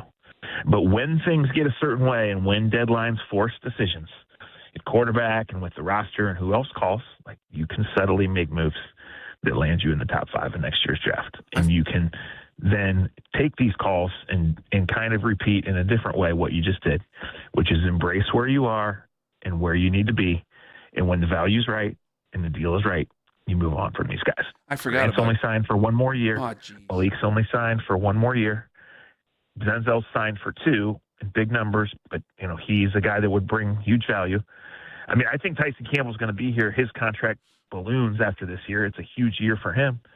And then, after the following year is when you can start extending this draft group. So you have to see how it works, guys. History says there's some sleepers on this roster. History says of these offensive linemen they brought in, probably one's going to be good and at least one's going to be a complete disaster. 30-year-old offensive lineman with guaranteed money on a bad team. So, let's see. But I think what they've done and are doing gives you a chance to have the whole temperature be different next February and March. And, quarterback will linger. But, to me, the temperature was not good because there's just not enough pieces right now. And this Myles thing lingered, and it no longer lingers. So I give him credit for that. If Brendan Sorsby doesn't get his injunction, how interested are the Browns in Brendan Sorsby? Yeah, I don't know, and I don't know how anybody is, Ken, because there's a question whether he's even going to be in the supplemental draft, and there's a question of what as teams continue to find out things via court documents and their own research and their own meetings, and so he has until the end of this month, I believe, to apply. And then there would be a window where teams can meet with them or an impromptu pro day or all of these things. So we're not going to know that. And there's a chance that it's not going to be good. But the supplemental draft is a silent auction. So teams are not going to tip their hands, right? They're just not. So if we're at a silent auction, for Streetsboro football that you invited us to, and I really want that Mike Hall signed helmet, I'm not going to tell Lima how much I'm bidding because he'll beat me. So that's an interesting one. And Todd said what he said, and I thought it was certainly notable. But what team has embraced the press assets more? It's ridiculous because Randy TV Paul would beat you both out. All right, Zach, thank you. I said it, Zach. I said, and then I've gotten crushed by certain suits here at the station. I said you'd want to do the opposite of what you'd want because of the way that the auction works in the supplemental. You would trash a guy that you wanted, and you would do the opposite for a guy that you didn't want, just to throw everybody off the scent and to either drive up the price or drive down the price. Yeah, I mean, look, there is a chance that he enters it and nobody bids on him based on what's out there. And there's a chance that he enters it and only one team bids, or there's a chance that he enters it and, he goes for a high second-round pick, which is kind of where he would be based on talent and situation. But I don't think anyone knows right now, but it's certainly like now that these 2 trades were made, and boy, did A.J. Brown's get overshadowed. That's the NFL story of the summer, of June anyway, is how this is going to go, because he's a talented kid, and this is the most important position in sports. All right, Zach, thank you very much for the time. Glad we ran you down. You're a treasure. All the very best to you and yours. Thanks, guys. Thank you. Zach Jackson, Browns writer for The Athletic. On the Wise Heart Right, we make it right. Call Kyle Wright hotline. All right, that Sorsby conversation coming up at 8 o'clock because Todd Muggett said one thing, Andrew Berry said another thing, and then Albert Breer brought up a scenario that's going to be hard to say no for a lot of Browns fans out there. However, we've only just begun all this. I forgot about Grant Delpit, and then we got to bring up the whole Jim Schwartz thing again, thanks to Zach. He's a wonderful player. Really wonderful player. I knew you had it. Ken Carman, Anthony Lima, live on the Fan. Well, appropriate time to say that if you're looking to sell your home, who might you want to team up with? That, of course, is Ryan Young, Keller Williams Greater Metropolitan.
this would still be in play through September 7th. What this deferred payment did is they would have had to pay him $10 more million on September 7th. Well, guess what? Look at what they've spent the last 5 years. So what's $10 more million? It's like $10. You know, it's like your McDonald's money on the way home, Ken. Like, it's nothing. So then it would have gone up to the deadline. And people who have issue with the return might be right about that. But Jim Schwartz would be the coach. He would be here. They would be saying our defense is going to be good enough to carry us, and we'll see.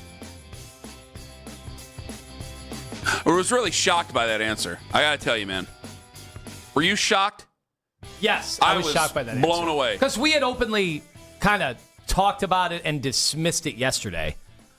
Because, you know, the thought is if you're willing to go down the road of trading Myles Garrett, it's not going to matter, you know, who the coach is. This Rams thing started in 2022. That's now been confirmed by a number of parties. And yes, there's been this tricky aspect of shopping him around, getting the best offer. But when there's a no trade clause, you know, we know that there's only going to be a few teams that the Browns can even deal with to begin with. I need to talk to you about, I don't know if I can say this on the air, but I need to talk to you about an event that you and I attended a while ago that you said that you caught a glare from somebody. Yeah. And now I'm thinking, he must have really disliked the former head coach. Why do you ask for a trade the year before? Why do you ask for a trade the year before then? Because that was like, well, he asked for a trade the year before, so I don't think it matters. Like, you could look at Jim Schwartz and go, hey, you're a great coach, we're buddies, but your quarterback situation's bad, we got to move on. Right. Like, you could have just done that. And so that leads me to believe something else, that when Myles asked for a trade, well, he really didn't like Kevin Stefanski. Am I wrong? Well, no, I just said it on the air, so I mean, that's what it is. And you thought that glare was at you. Well, we also, how many times? Excuse with you. It's just a stupid thing. It's a small glimpse, and it's only a snapshot in time. But go look at Myles Garrett after the big wins where the Browns authorized video in the locker room, and Stefanski gives his speech, and you always look over at Myles, and Myles is like... Well, many people did. And you know, you're thinking like, yeah, I get it. Like, a coach is going to say, hey, this was a team effort. We got it at every level, both sides of the ball. All the coaches did a great job this week. And you know Myles Garrett's thinking, or I just dominated the game. Like, I get it. You have to give everybody credit. But I'm here. That's why we won the game. I mean, again, his hands are not dry in any of in all of this. Did you make the trade with Baker Mayfield? Did you make the trade for Deshaun Watson? Why'd you make the trade for Deshaun Watson? Did we or did we not read the Mary Kay article? Well, Myles basically said it was Baker or him. So he's not blameless in all this. Yeah, it is interesting to go back because I people may have forgotten about that, and also, you know, just everything going back to the helmet night. You know, that can't be forgotten in all of this. Like, you wonder, did that start to divide things in a way that was irreparable? 216-474 irreparable. Did 216-474-0092. What this does also, it adds a lot more pressure on Todd Monken, and it adds more pressure on Jared Verse. Zach saying that, people are going to remember that. Flat out. So Jared Verse, I think, is a very good player, and I'm not going to back down from what I said at the beginning of the show. I mean, I said it, I might as well go with it. What the hell?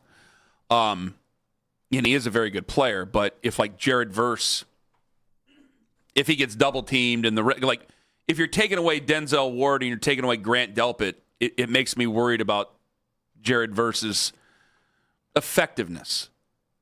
Because I thought Myles Garrett, you circled Myles Garrett, and then everybody else kind of fell into place. If you're an offense. And so you're like, 95 can't beat us. 95 will ruin our day. We can't let 95 beat us. And then you work your way out, right? A lot of football guys agree with that. Well, if Myles is gone, then do you circle number 8 or whatever number Jared Verse is going to wear, and then do you work your way out from him? Well, if there's no Grant Delpit and there's no Denzel Ward. The Grant Delpit one I completely forgot about, and he's right. That shocked me. But if there's no Ward and there's no Delpit, like, Tyson Campbell is a good player. But if you don't have Ward on the other side, you don't have Delpit behind you, You get where I'm at on this? It affects Mason Graham. It affects everybody else. It affects Alex Wright, who you just signed to a bit of a contract. This does have a trickle-down effect. So Mason now Graham this puts more on Jared. Be very interesting. Yes, so now it puts more on Jared. Like this does add more. This adds way more questions. I know it's for the grand scheme of things to just finding a quarterback. Zach is right. If you make those moves, you bring yourself up closer to the first overall pick. You bring yourself. It can solidify and clarify everything. But for this going into this year, what's it going to work out for Jared Verse? What's it going to work out for Todd Monken? Like, I'm not trying to make Todd Monken a one and done guy. Jared Verse is a great player, and I know what this turns into. Browns fans would be critical if things weren't to go right. Everybody else would go, yeah, well, he's a great player. Then he ended up with the Browns, and nobody can save themselves from the Browns except for a first ballot Hall of Famer and Joe Thomas and Myles Garrett. So I don't want that to happen at all. So these aren't things that end the world, but now this continues that conversation. Because I flat out told people, no, I think he'd still be gone if Jim Schwartz was the head coach. Now that's going to be in the back of people's heads. 216-474-0092. I mean, you agree with that. Grant Delpit, like, how far are you willing to go now that Myles Garrett has been traded? Are you willing to go? Like, the Denzel Ward thing, it's like, hey, I can get a second-round pick for Denzel Ward. I think Andrew Berry danced around it yesterday like he could. I know that there was some stories, it's an absolute no. Yeah, you said absolute no about Myles, so now I have to wonder. But now you have to wonder, when he kind of danced around the question yesterday, all right, if somebody calls up over Denzel Ward, will they make that move? There's got to be teams out there that are trying to stockpile and trying to go after a championship this year. Denzel Ward can be part of that. And they might have picks that they say, forget it, we're going to go out and get a fine football player. Same thing you could say with Grant Delpit. Yeah, I imagine when it comes to Denzel that's going to be more of a trade deadline thing. You're going to try to capitalize on a team that's desperate, that's contending at the deadline to try to maximize that, as opposed to, right now you do have to field a team. You just don't want to go out there and send, and at that position too, haven't we said, like, to some extent, their secondary, they've probably got more holes there than they have anywhere else right now, currently, as constituted on the football team. So I don't think there's the urgency to move him, like, right now. I think that could be more of a deadline thing. That could be. All right, coming up at 9:20, Miles Simmons, Pro Football Talk. Local man, good man. He'll join us. We'll talk Jared Verse with him. I want to get to some of you guys on this, and a judge in Texas could let us know just how powerful Todd Monken really is right now. Ken Carman and Anthony Lima, take us with you to work on that absolutely free Odyssey app.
and we got 1 playoff win and 2 playoff appearances, and now we're back in the cycle of suck. I think when fans dreamed up this trade, they thought 3 first-rounders, you really start to rebuild this thing and you go from there. The idea that it's 1 first-rounder, Jared Verst, and then a second and a third, it just doesn't seem like enough for a lot of fans. The Afternoon Drive. Weekdays starting at 2. We are Sports Radio 92.3 The Fan.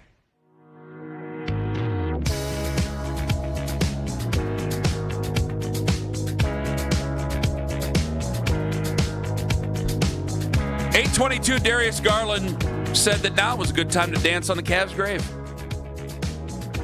We are from the former Cleveland Cavs guard at 8:22 this morning. Todd Monken asked a couple of days ago about Brennan Sorsby, and boy, did not mince words. When you're telling me that it's not about the talent and it's other things, but you're getting real personal on this guy who's still trying to get his injunction, the former Texas Tech and maybe still Texas Tech Red Raider quarterback. Not at all. I mean, it's not even come across my desk. I don't think we're in a position to want to go down that road. That's my opinion. That's not Andrew's. And that, I like the quarterbacks that we have. I think that's a slippery slope when you go down that, irrespective of talent, right?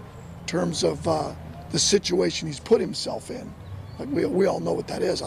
He put himself in that situation. And we've seen in other sports with players that have been banned for life from playing in professional sports. I think that's a slippery slope to go down that road. Again, that's a question for Andrew and for management. But from my end of it, kind of a tough angle to go down that road and think that that's going to be your franchise quarterback if he's ever eligible to even play in the NFL. All right, that's Todd on the issue. Here's Andrew Berry. Does he agree with Todd?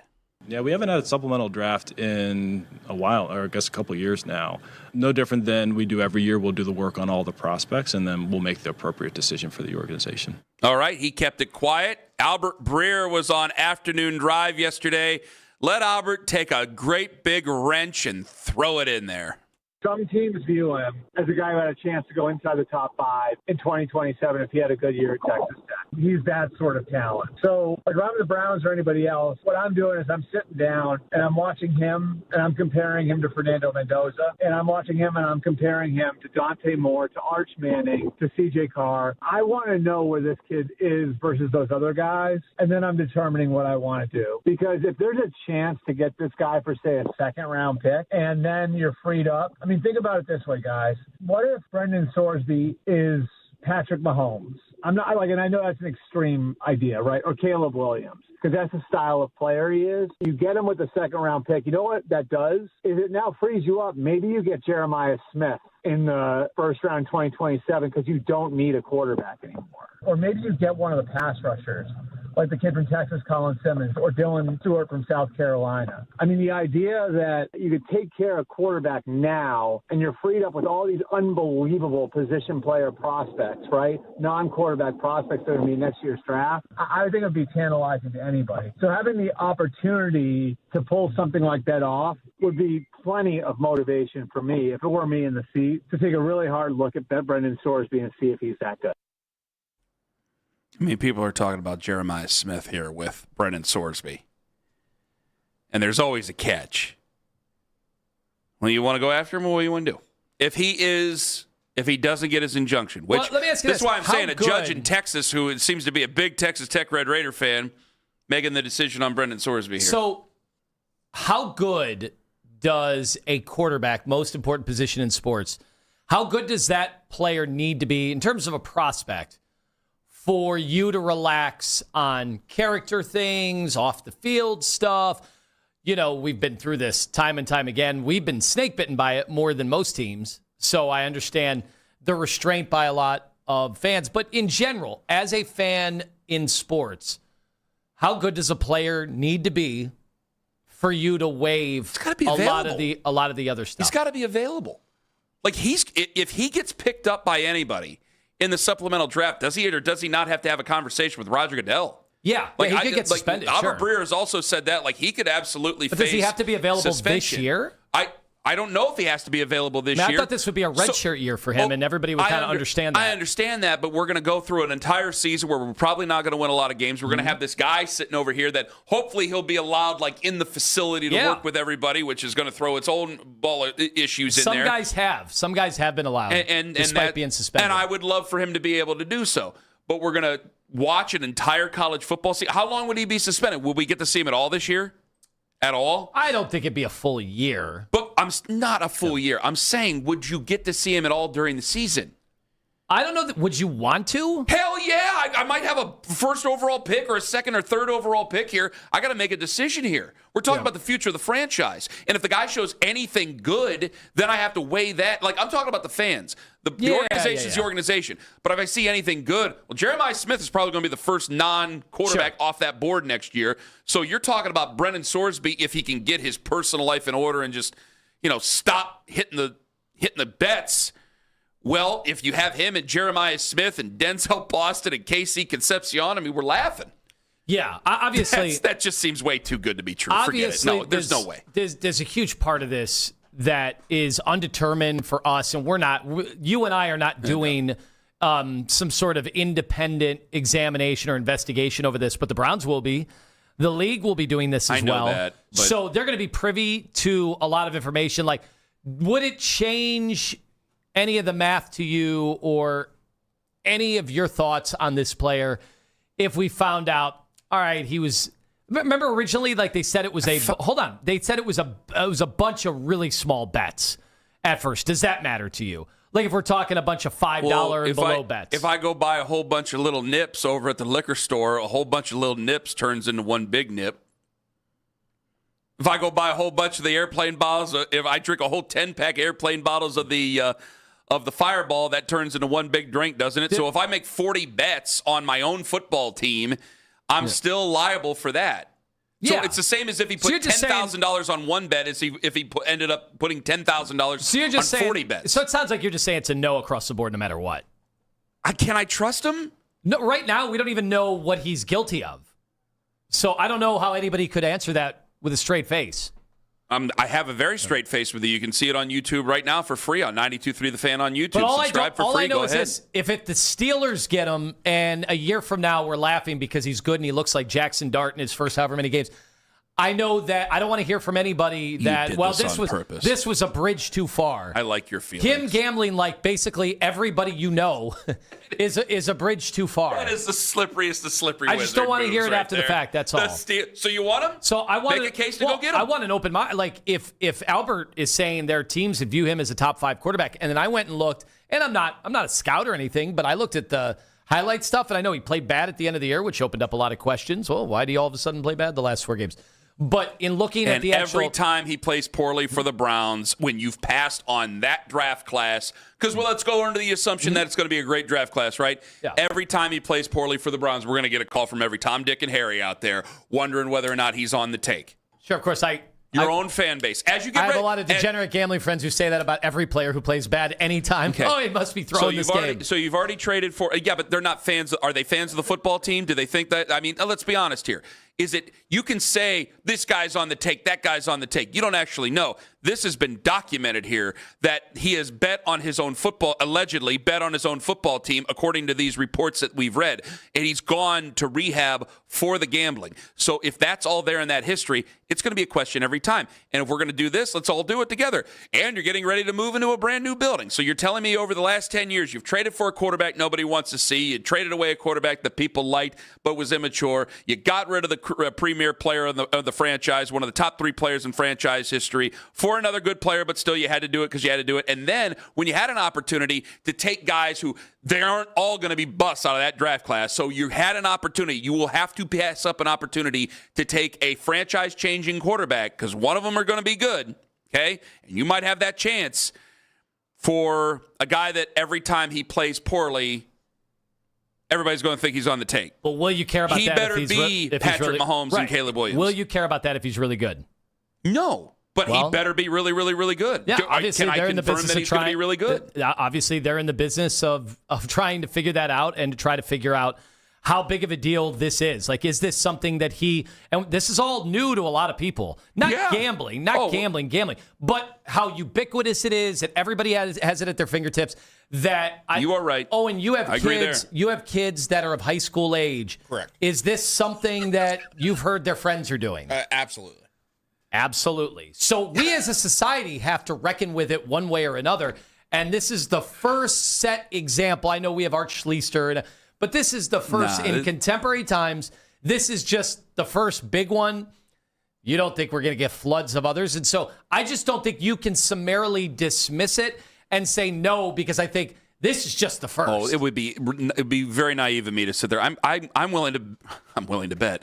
I'm willing to guess that there's how many players were taken? 253. I'm willing to guess that one of them have bet on sports this last draft. Why don't you put a bet on it? Because it'd be pretty ironic, wouldn't it? You guys willing to take that risk on Sorsby? I mean, because this won't be the last time we talk about a guy who's gambled. The problem is that the precedent hasn't been set. Dude, if Josh Gordon would have played 5 years later, he'd probably have a great NFL career still going. Right? They changed the rules. There were other things in there, though. But yeah, they did change the rules. But they changed the CBA. Saying, like, the things that he came in already on a list. In the drug program. What an athlete, by the way. And he was already behind the 8 ball when it came to that. And then don't use that term. Tone, come on. I just wanted to say, like, you're drinking Henny at halftime and before the game and whatever, and you're still doing that. 1,600 yards. Mixing it with hypnotic. 1,600 yards? A hip and hen is. Oh, my gosh. You give some of these guys in here sangria, they can't get a sentence out. Imagine Alizé, you probably go 18, 19. While we're at you ain't kidding. While we're at it, I gotta give Johnny Football some credit on that college career. Here we go. Knowing what we know now. Okay, fair enough. We're all laying our cards out here on the table. I mean, come on. I mean, he went out there and he slayed Alabama. Nick Saban, and he was doing what the night before? Lawrence Taylor was doing Lawrence Taylor was doing things that you might see as something that can enhance. True. I mean, you got Josh Gordon out there sipping and then hitting the field and putting up 1,600 yards with Brandon Weeden throwing to him. Of course, I would probably have to hit the sauce, too, if Brandon Weeden was my quarterback. Ken Carman, Anthony Lima, do you want Brendan Sorsby or not if he's available on the Fan? Friends, Ken Carman here for Window Nation.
tonight. Vegas wins at Carolina 5-4. Game 2 again at Carolina tomorrow night. Get all the latest Browns content filtered right to your phone during this offseason by following the Browns playlist and 92.3 The Fan on the Odyssey app. Headline sports news every 20 minutes right here on 92.3 The Fan. From the University Hospital Sports Desk, I'm Jeff Thomas.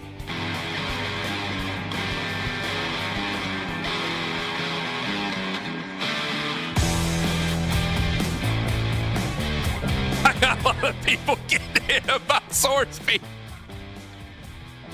There are some people. Social media reactions brought to you by Shivan Jewelers, Cleveland's premier jewelry store. Can I just read texts to you? I mean, that's not social media, but yeah. My buddy Joe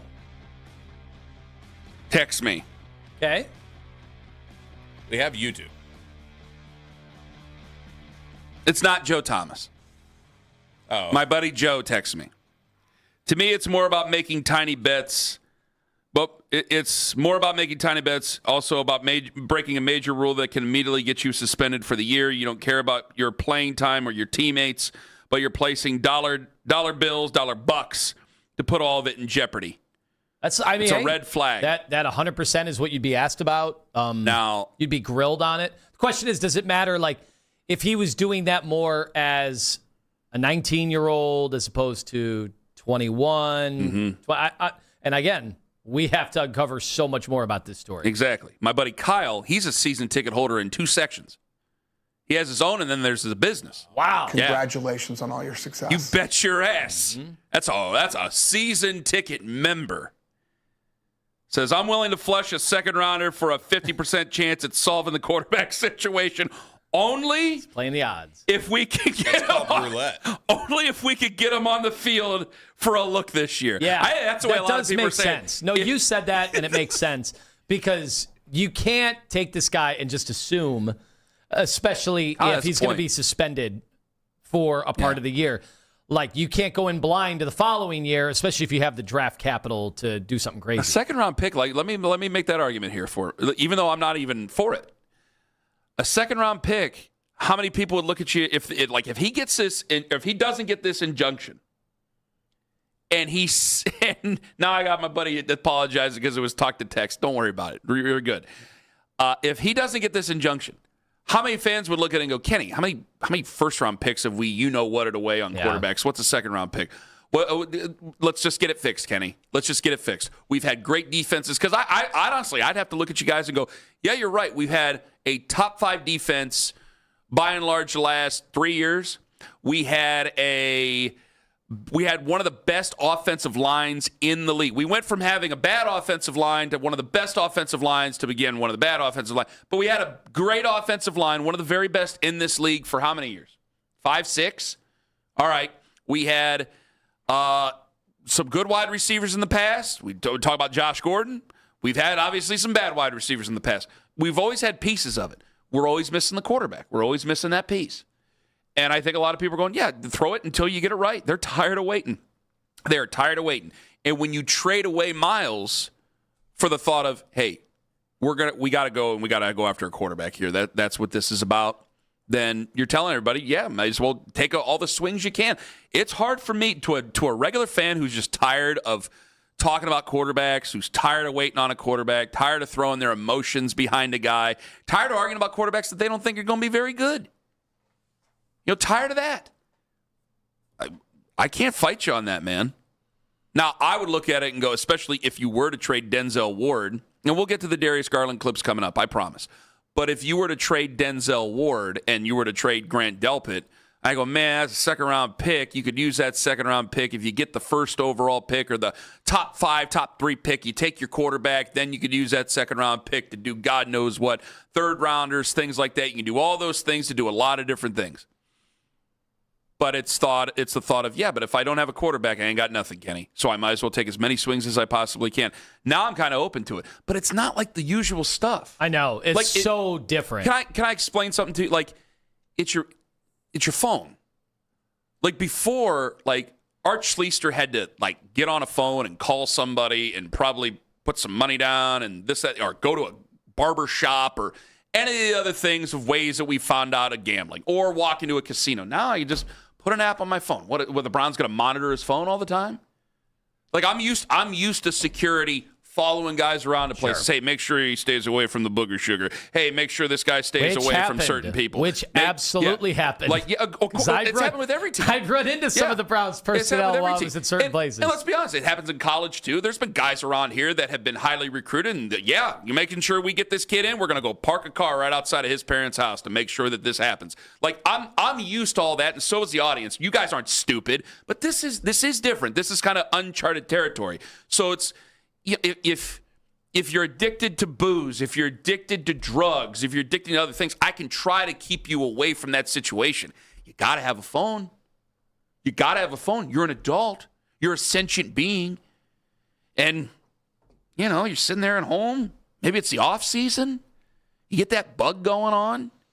All right. Are we saying as long as he doesn't gamble on football, we'll be good? What are the rules here? Because I know, like, when you go to Vegas, they won't even let you walk through a casino. Right. If you're like with an NFL organization, you can't just walk through a casino. There's a whole protocol in place. Yes, it's not, and that's not just players, by the way. That's like, I don't think Siciliano is allowed to walk through a casino if they play at Vegas. I don't think he's allowed to do it. Like they are extremely careful about that stuff. The league is, because they know they're in a weird spot. You take the money with the gambling, your partners with gambling. It's business, fine, but you got to make sure you're on the up and up with the people who watch you. Just from the optics of it. 216-474-0092. Eddie and Westlake, you're first up on the fan. Hello, Eddie. Hey, what's going on, guys? Sorry, Eddie, I took a sip of coffee. Nothing much, friend. Go ahead. So, listen, the other guy, whoever it was that text you or whatever, that's kind of stole my thunder. It's what you're gonna give up. So I'm not giving up anything. He already priced himself out with the situation for me to do a first round pick. So I'm debating whether I'm doing a second or a third. You know what I mean? And they could get feelers. Maybe they got to do a second just to outbid somebody else. I don't know. But I'm not doing any more than that. But like I said, until you get this, and I do really believe that, Shedeur Sanders is going to play better when given the opportunity, whether that's. I agree with you there. But I don't. Good enough to pass on this class. I don't think so. No, but that's the thing, though. So especially if Watson starts, I don't know if I have enough time. If I could solve the problem without having to give up, without having to draft a quarterback in the top, with the top pick, I want to do that all day. You know what I mean? Like if I could go, and now I'm in a conversation with, Jeremiah Smith or whoever the top corner is, or I'm filling other holes. You know what I mean? Because the Browns, they got the offensive line, patched up for a little bit right here. So, probably not going to be taking a first-round offensive lineman again. But, hey, receiver, DB, those types of things are still, another defensive end, another, you can never have too many pass rushers. So if they could be addressing those positions as opposed to having to figure out which quarterback they're going to take when it's going to be like 6 of them, and then they're going to be then it's going to be somebody that's going to shoot up at the last minute. And, I don't want to be, if I can have that situation already handled prior to dealing with this class, this 2027 class, it's a plus. And plus, if it's all these quarterbacks, that means all these other positions are going to drop. So if you got 6 or 7 guys that are going to go in the first round as quarterbacks, then you got other premium positions and the Browns got 2 first-round picks. So if they could use those 2 first-round picks on premium spots, like I said, DN, corner, a receiver only if it's Jeremiah Smith, hey, I'm all for that. Say I got the number 3 overall pick and I want to go to number 1. Say the Raiders get number 1, right? Eddie, and thank you for the call. Say the Raiders get number 1. I hate to be talking draft a year ahead, but we're going to get to these Darius Garland comments coming up at 8:43. I promise you guys, okay? Say you get the number 3 overall pick. The Raiders have number 1. They have Fernando Mendoza. They're happy with Fernando Mendoza. They're going, hey, we're open for business. Let's go. It's still another piece that you can't use because you're going to have to go into Hawk to go up to number 1 because the asking price is going to be astronomical. Or like Albert had said to the guys in the afternoon, if you have a situation where, God forbid, I don't want anybody to get hurt, but if Caleb Williams gets hurt and the Bears go belly up, and they got the number 1 overall pick. A team that doesn't need a quarterback but is happy with their young quarterback, if they get that number 1 spot, they're going to be open for business. Like the Jets, they ain't moving off of nothing. Or the Cardinals, Dolphins, or us. We are not moving off of anything. So you have to put that in there. Is that second-round pick, is that going to also hurt you Because if you play Brendan Sorsby, or if you bring in Brendan Sorsby and it's like, oh, God, this is just another one of these messes here, are you hurting yourself to be able to move up? That question has to be asked to you. Chuck in Rocky River, you're next up on the Fan. Hello, Chuck. Yo, what's up, fellas, man? How you doing today? Doing well, Chuck. Go ahead. I want to say this about our team. I think the Browns got a legitimate chance this year compared to other years, just because of how much we got better compared to the other teams. You know, Cincinnati lost Henderson, I believe that was his name. Well, he's over with the Ravens now, so it's still in division. Yeah. The Steelers lost a pretty good coach. You know what I mean? Who knows what happened? You know, Rodgers is 40 years old, and the division won 10 games last year. So I think we got a chance. I do want to say something about the Myles Garrett trade. That pick might end up being a high pick. I mean, how old is Stafford? He's pushing 38. So I think, he's one injury away from that being a. Well, I don't want to root for injury, but I'm going to root for him to lose. Of course not, but I'm just using common sense. It is football, the most physical sport. So, who knows what could happen with that pick. But the Sorsby, I don't even think that should be a talking point, because why would we want to bring a cancer into the locker room? The leader of the team. Well, wait. The cancer in the locker room. Where are you getting cancer in the locker room from? Well, that's what it'll be. We want guys coming here with clean backgrounds. We don't want a guy that had anything to do with sports betting, especially after what just happened with Clase. And thanks for the call, guys. Ooh, we might be a little sensitive because of that's a good point. Honestly, as fans, we might be a little sensitive because of that. Now, Kate Smith has done better. But we lost. But at the beginning of the year, there were a lot of people hot. Sorsby go to L.A. because you can do whatever you want out there. Yeah. Go ahead. Tell me what you're going to say. Listen, it is so.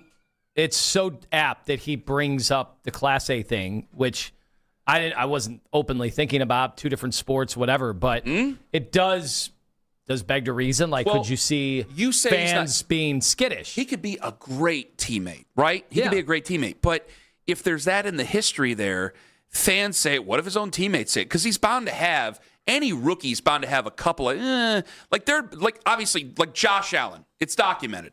It started out, it was rough, got injured, took off, but there were a couple games that he's had every year where he kind of goes, and I think every quarterback probably does that. We just assume they're all great, right? The difference between Clase and this, though, Clase is being accused of throwing games, right? Or at least throwing plays, right? Yes. Sorsby's not been accused of trying to alter the outcomes of games. It's just didn't people used putting to money on it. Didn't people used to stand up for Pete Rose forever and say, "Well, he didn't bet against That's his the example. team." Yes, that's the example Lima's talking about. Because I think the second that he were to start playing poorly, I think people are going to bring that up. Obviously, and it's only a matter of time. That just went over a receiver's head by 2 feet. That was on purpose. Yes, and the safety was standing right there, and he knew it. But if we use common sense about it as best we can, or not, it's not even common sense. If we use history about it, like I'm sure there are great quarterbacks in years past who like to hit the tables, or even would take their guys with them, their buddies with them, to go hit a casino in like AC or somewhere when they had a bye week or something like that, or they had a Monday night game and had some time, something like that. I'm sure it's happened in the past. We just don't hear about it because it was the 70s, 80s, and 90s. Now it's all out there for everybody. So he's got to be even more careful, and he's obviously got to be responsible about himself. Because you and I would sit here and hope that, hey, man, as a top end quarterback, you're set to make $300, even $400 million in the future before taxes. You and I don't have gambling problems. We don't think like that. That's why they have problems, because they've admitted to themselves they have put themselves and their families at risk in some form or fashion because of gambling. And if he's going to rehab over this, some of it might be for appearances. Granted, some of it might be serious. And I think that's probably an everyday struggle, is it not? I mean, this is something we used to make jokes about on Seinfeld and stuff like that back in the 90s. Now that it's out there everywhere, we're seeing more and more. And he won't be the last one. It's probably the first foray. Again, I would almost guarantee there's been a guy who got drafted over the last couple of years that's bet on football. That's bet on his own team. How seriously will the NFL take this? What kind of suspension?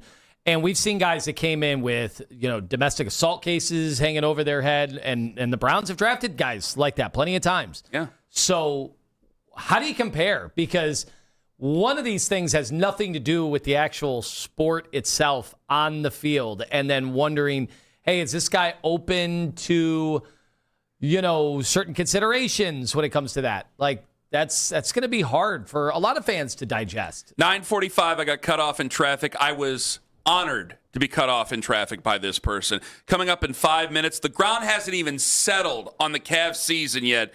And Darius Garland said, I'm going to go dance on their grave. That's at 8:43 on The Fan. Hey, everybody, it's Andy Baskin for FanDuel. FanDuel is giving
by Scheiben Jewelers, Cleveland's premier jewelry store.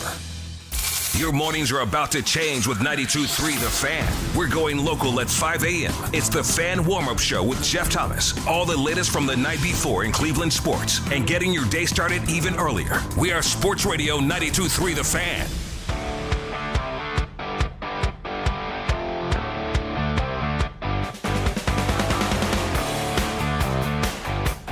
NBA Finals is tonight. Well, it starts tonight. Not the whole finals is tonight. It just begins. You rooting for the Knicks or against the Knicks? I'm actually rooting for the Knicks. I'm not. I don't care. I honestly don't care. Just want to see. I want everybody to have fun. I'm trying to say like I care. You want a good series? The ratings are expected to be massive. I'm sure they are. It's the Knicks for crying out loud. And San Antonio is a very strong basketball. Obviously, strong basketball. All the stuff we said about baseball the last few years, once the Dodgers got in it, and obviously the Yankees, like it is expected that this is going to do huge numbers. They're going to get their biggest international audience too, right? Yes. Oh, yeah. Ooh. Frenchman. He is from France, right? Yeah. Yeah, the Frenchman. We haven't seen a Frenchman take over this region since Andre the Giant. Both 7 feet tall, by the way, when you think about it. Maybe the Cavs will get to play in the finals next year. If you know who comes home, more on him coming up in a second. Because Darius Garland, who the Cavs traded for James Harden, he was on a podcast. And Darius, you think that he danced on the Cavs' grave after you heard this? It was low-key tough to watch. I mean, I didn't watch a lot, but when I did tune in, it was kind of tough. Yeah. Especially like seeing how we was playing early on in the year. It's such a literally a 180. Something totally different on the court, but it is what it is. That's Darius Garland on the Ball in the Family podcast with Lonzo Ball and all the other balls. Said it was tough to watch the Cavs in the playoffs. I was so confused. Well, was he acting like they were really good earlier in the season? Didn't they start out 17-16? They did. So I know they did they did finish below 500 in the playoffs, but that's kind of what it looked like earlier in the season. It was really hard to watch for a lot of fans. We wondered if Kenny Atkinson was going to get fired, and we started talking about Darius Garland deals, at that point. So I was a little confused by that. I don't begrudge, it's got to be rough. I mean, he gets traded to a team, but it was weird at the end of the year. Are the Clippers really trying? I know the draft pick and everything, they weren't going to tank, but he played really well when he got traded to the Clippers, and it was more, I think, a match for him because he was playing with a bigger small forward, whatever you want to call Kawhi. He was playing with a bigger player next to him to cover up some of his defensive issues, and he was playing unbelievably well. They had an easy schedule, but he was playing well. The ball was in his hands. His usage went up. It actually made sense in the construct of how Darius may be effective. And then, they were in the play-in. And he's a volume guy. Yeah, and then they lost, and, his defense was heavily criticized. It was a one-game thing, but it was heavily criticized in that game. I just saw people were really mad that Darius even brought this up or whatever. Well, I was just confused because Darius had not been able to get over the hump. They technically got over the hump without Darius. Now, maybe you could say, would they have been able to do that with Darius given the schedule this year and everything? I don't know. I've been pretty adamant that James Harden got them further. I don't know if Darius Garland would have been available if you're playing every other night like that. I don't know if he would have been available. I'm serious. But he admitted at the end that he was playing on nine toes. So how would that have looked against Detroit? How would that have looked against a physical, long, athletic Raptors team? It probably would have looked like he was in street clothes because he probably would not have been able to go if that was a long series. But that's my thought. Owen's shaking his head at me. He couldn't even stand 10 toes in on the line. Okay. That's true. Here's Darius on something that he might have got his groove back playing for the Los Angeles Clippers. How has it been the transition coming into LA? Man, it's been great, bro. Come to a system where I can actually be me, have a ball in my hand for majority of the game and actually have control and pace of the game. Bro, just be like a second coach out there. It was really good. It was fun while I was out there playing for sure. I got my joy back. Which was funny because people had brought up and used that against him. He had actually said that a couple of years ago. He had gotten his joy back. So Darius Garland's joy levels be fluctuating very consistently. So wait, he didn't have. So did he have joy with Donovan the first time he said it? When he said his joy, I think there were times that he had joy, and then there were other times with the Cavs that he lost did not his have smile. Second pro wrestling so much reference. joy. Because, he had been rumored to be in a trade mix a couple of years ago. So this is nothing necessarily new, and he had been dealing with injuries. I will say, there were zero expectations once he got traded to the Clippers. Well, can I throw this? I mean, that's true. Guys, it's half the season, and they're not really going for it, so there's no expectations. They weren't competing for anything. Yeah. So he's playing in regular season games that are not physical, with nothing on the line. It's basically, the whole career for Colin Sexton. It's fun to go out there and shoot with nothing on the line, and nobody's judging you. They're judging James Harden on every possession in the playoffs, and legacies are at stake. We're doing the same for Donovan Mitchell. It had to be nice and easy. Free spirit, carefree. That's joy. That's joyful basketball. Yeah, and you're in L.A. All these guys want to be in L.A. Well, anything with high stakes isn't always fun. If you're going to play for high, Patrick Mahomes isn't always having a great time. Can't be that way. True. He can never just go out there. Michael Jordan wasn't always living his best life in those series. Maybe the Wizards. When he was with the Wizards, there were no expectations. Now, speaking of great basketball players, LeBron. Do we have a better chance to win a championship with LeBron coming back? Yeah. Okay, I would think so. Darius Garland, he doesn't know if it's a good idea if LeBron should come back. I do, but I think it's hard, bro. He got a family, and he's in L.A. He's been here for the last X amount of years. It's hard to just. I'm not trying to be disrespectful, but pack up and then go back to Cleveland is kind of tough. For any old head to do. That's asking a lot, From bro. leaving LA to go to Cleveland, bro, it's tough. After you done got comfortable. Bro, what? Over You out here sunny days, 75 every day. You don't see the sun out. Bro, that you not vibe is seeing so the different, sunset. ain't it? Bro's packing Bro, all puffers. It's over. It's 40 there now. Yeah, y'all think I'm dead ass. It's dull over there. Bro, in gray, you hear me? For the legacy, I think it would be cool for him to go back to where it started in his hometown. But it's more to that family. And then if he goes, he got to bring Bronny, in my opinion. You don't leave Bronny in L.A. Thoughts? When was that pod? I saw it just yesterday. When they actually recorded it. Yeah, it's just funny because I don't know, because I stood on been first base 70. at Weiss Field yesterday, and it was amazing. I don't know, man. I get a little chilly on the way home. I know. Look, the windows up. The reality is, and this is why I think people have to understand how hard it is. The Cavs make it look easy to go out there and win 50 games every year, but none of these superstars truly want to be in Cleveland in the NBA. They just don't. We knew that. We knew that before LeBron, during LeBron, after LeBron. You were always operating from a deficit. These guys all want to play it's why the West, if you look at the West in general, the West has all the superstars or has had over the years. Am I the only one who wants to change the seasons? Am I the only? I'm very Ross Tucker had that clip that somehow I can't find. I don't know why. Maybe they didn't play that on the afternoon show. I don't show know if they did or not. But one of their own insiders and frequent guests. I don't see it on the sheet. And I got a lot. I got Charles Robinson. Are they protecting Ross Tucker? I got Albert. I got Andrew. I got Jarvis Landry on 4th and South. We can always play Jarvis. But Ross Tucker said you're going from one of the best. He was talking about how hard it would be on Jared Verse on the Ross Tucker Football Podcast. And he had mentioned in it where it's hard to go from one of the best areas of the country, the best team. Oh, we do have the clip. They did roll it in. All right, here's Ross Tucker on Jared Verse coming to the Cleveland Browns. Nobody's really talking about Jared Verse. Jared Verse just went from being on arguably the best team in the NFL, in arguably the nicest area of the country to live, Southern California, to potentially one of the worst teams in the NFL, to not considered one of the nicest areas of the country to live. He just went from 7 primetime games, 7 standalone games with everybody watching, to, I don't know, maybe 0? How many do the Browns even have? 1, 2?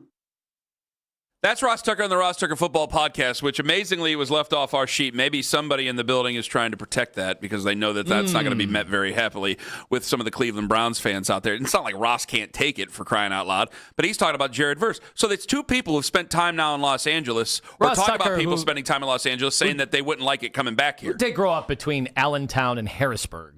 No, not generally considered that one of the greatest parts of the country either. No, I mean, but I don't want to get involved in that. Billy Joel talked about going to the beach in the summertime. Look, here in Allentown. Yeah, there is a reality. Multi-millionaires who money is not as much of an object. They probably would pick L.A. over Cleveland every time. Who aren't really tasked with having to raise kids or anything. They are going to pick L.A. every single time. It's where a lot of the athletes go out to the first chance they get when they're not here. Am I the only one who wants to change the seasons? I like the cold. I hate cold, but I like the cold because it makes me like the hot that much more. Oh, it makes you appreciate it. I don't want to live in Florida all the time. I'm serious. I could. Well, half the year in Florida, you're not leaving your home. Well, that's what I'm saying. Like everybody's people like, did not live down there until there was air conditioning. Like I can't wait to retire and move to Florida. I can't wait to retire and move to California. I can't wait. I'm like, no. If I ever get to retire, I'm gonna stay right here. It's move temporarily to Florida for the months of most likely December, January, February. Well, that's what it is. You go down there for those months. I've known more people as an adult, like they're older than us, and they have just moved to Florida, and they're there. They're there. There's people, TV people, they just live in Florida now. They don't stay here. And I'm like, why? I wouldn't want to live down there all the year. July in Florida? Well, you're taking... No. The thing is, you're taking Cleveland... You've got 2 houses. Congratulations on all your success. Yeah. Now, you're taking Cleveland July, August. June, July, August. It's muggy. Guys, I've been down... It can be rough. I've been down to South Florida in those months. It's miserable. And it's, it's beautiful up here. In those months, it is absolutely staggeringly beautiful up here. Humidity and just constant sunburns. That's Sunburn City. Yeah, I don't want to go down. Kenny, do you know how many changes? No offense to those people. I just don't want to move there. Wardrobe changes and showers in a given day in July. I would have to take. Oh my gosh, I take 4 showers a day in Ohio in the summertime.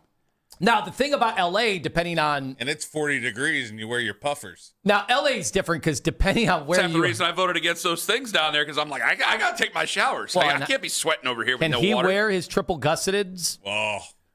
Now, LA is different. We're going to have to invent more gussets. Dade County says 1 gusset max. No. LA is different because you've got like 7 climates. So if you're in the I'll live in valley, Broward. it can get up to 120, but then it can be 72 and sunny with a breeze in Malibu. Like, it's very, very different depending on where you are in LA. But if you're a multi-millionaire, you get to live wherever you want to live. You're not going to be subjected to the same stuff that somebody on a daily basis would be. Yeah, but if I'm a multimillionaire, like Jared Verse is about to get paid a $100 million contract at least, right? So Jared Verse's $100 million goes hell of a lot further here than it does in Los Angeles, California. Sure, but Jared Verse will be here during the football season, and the minute the football season ends, he's right back out to LA. Well, when you have $100 million, that's every right he has. You can go on vacation. It's not a bad life. Enjoy your it's time. not a bad life at all. But I just find it odd that there's a lot of people who we tend to get our hook stuck into you, and you just stay here. And that's people who have the abilities to move out of the area. They're like, no, I'm just going to stay here in Northeast Ohio. Hell, we're talking about Taylor Swift moving here at some point. That's possible. This ain't so bad.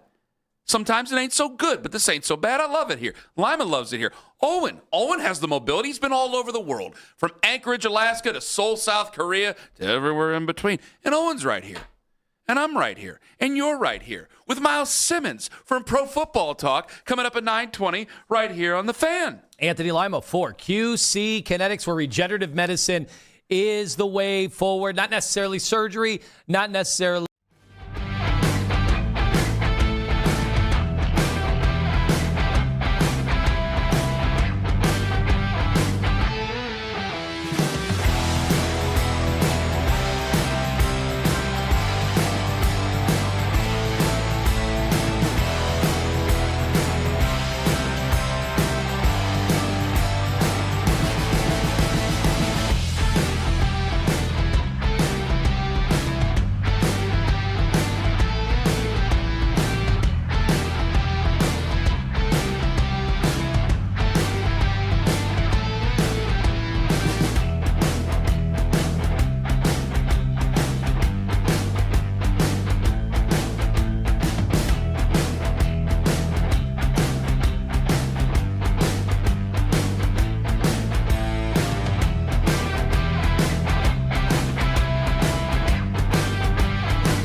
minutes right here on 92.3 The Fan. From the University Hospital Sports Desk, I'm Jeff Thomas. Headline sports news every 20 minutes from the University Hospital's Sports Desk. We are Sports Radio 92.3 The Fan.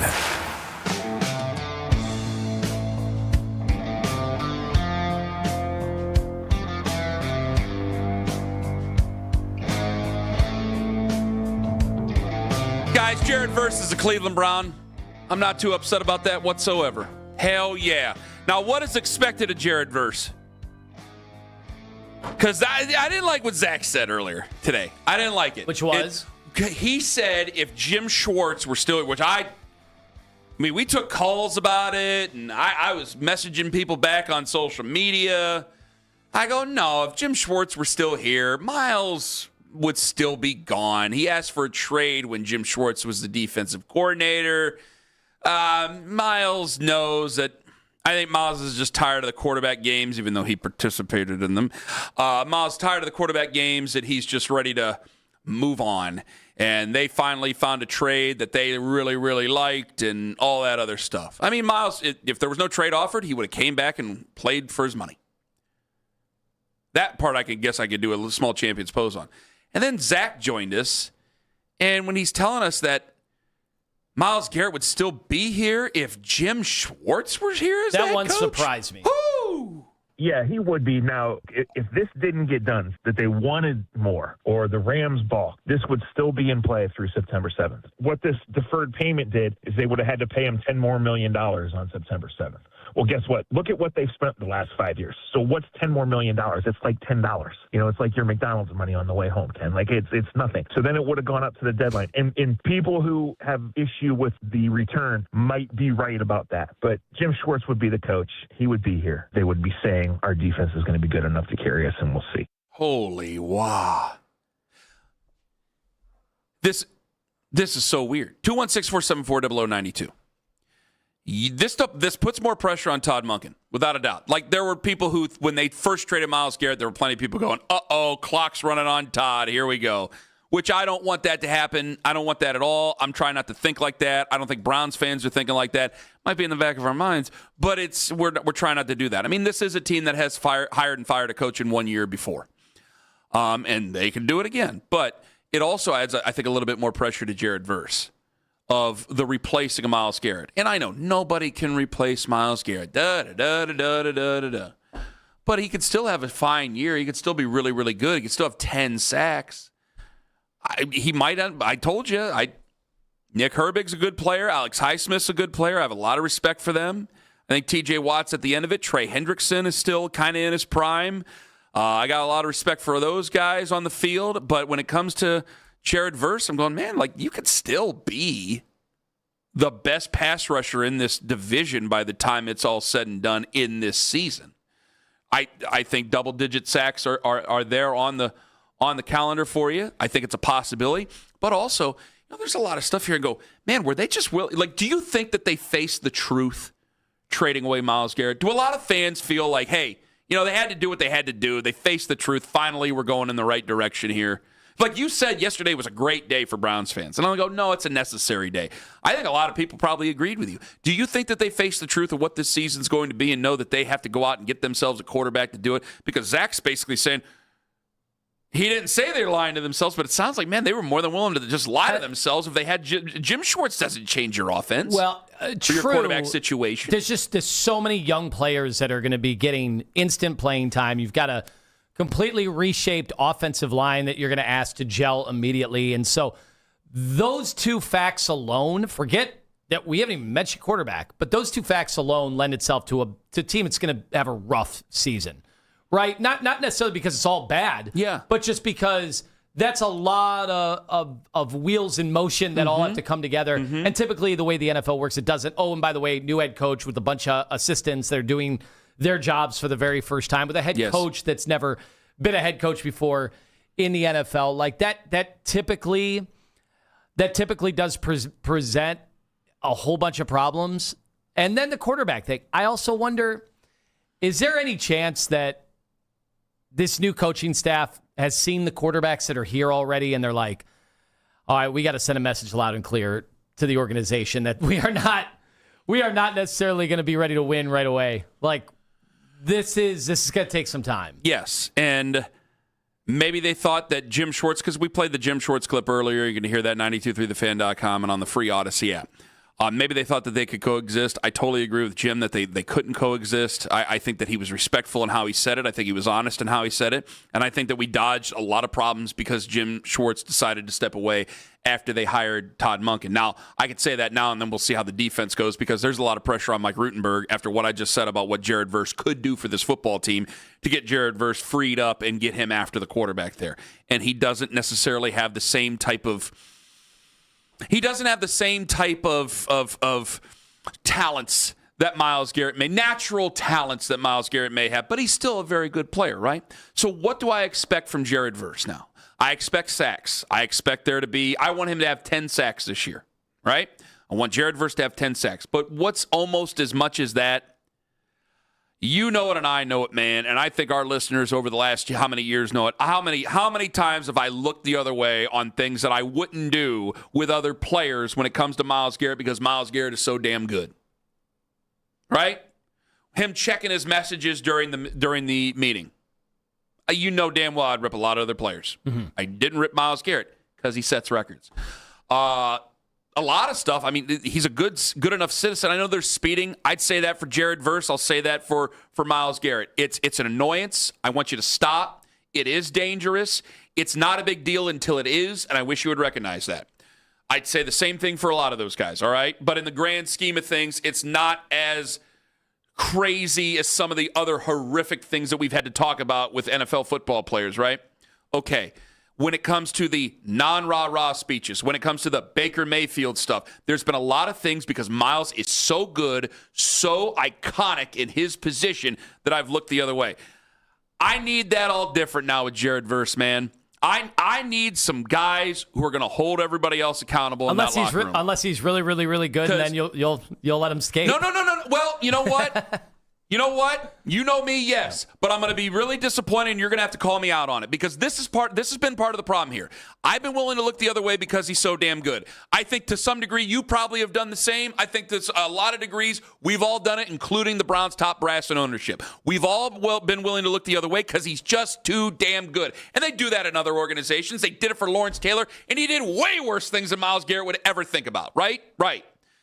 Now he's gone. And I got Jared Verse back. Great player. But part of the sell of Jared Verse, and we will find out about this today. Siciliano said it with Nate Tice. Siciliano said it with the guys in the midday. Siciliano's going to say it until Kingdom Come, and he knows it. He used to work for the Rams, okay? Now, and he knows a lot of people in that building. Now I want to know it as a Browns fan.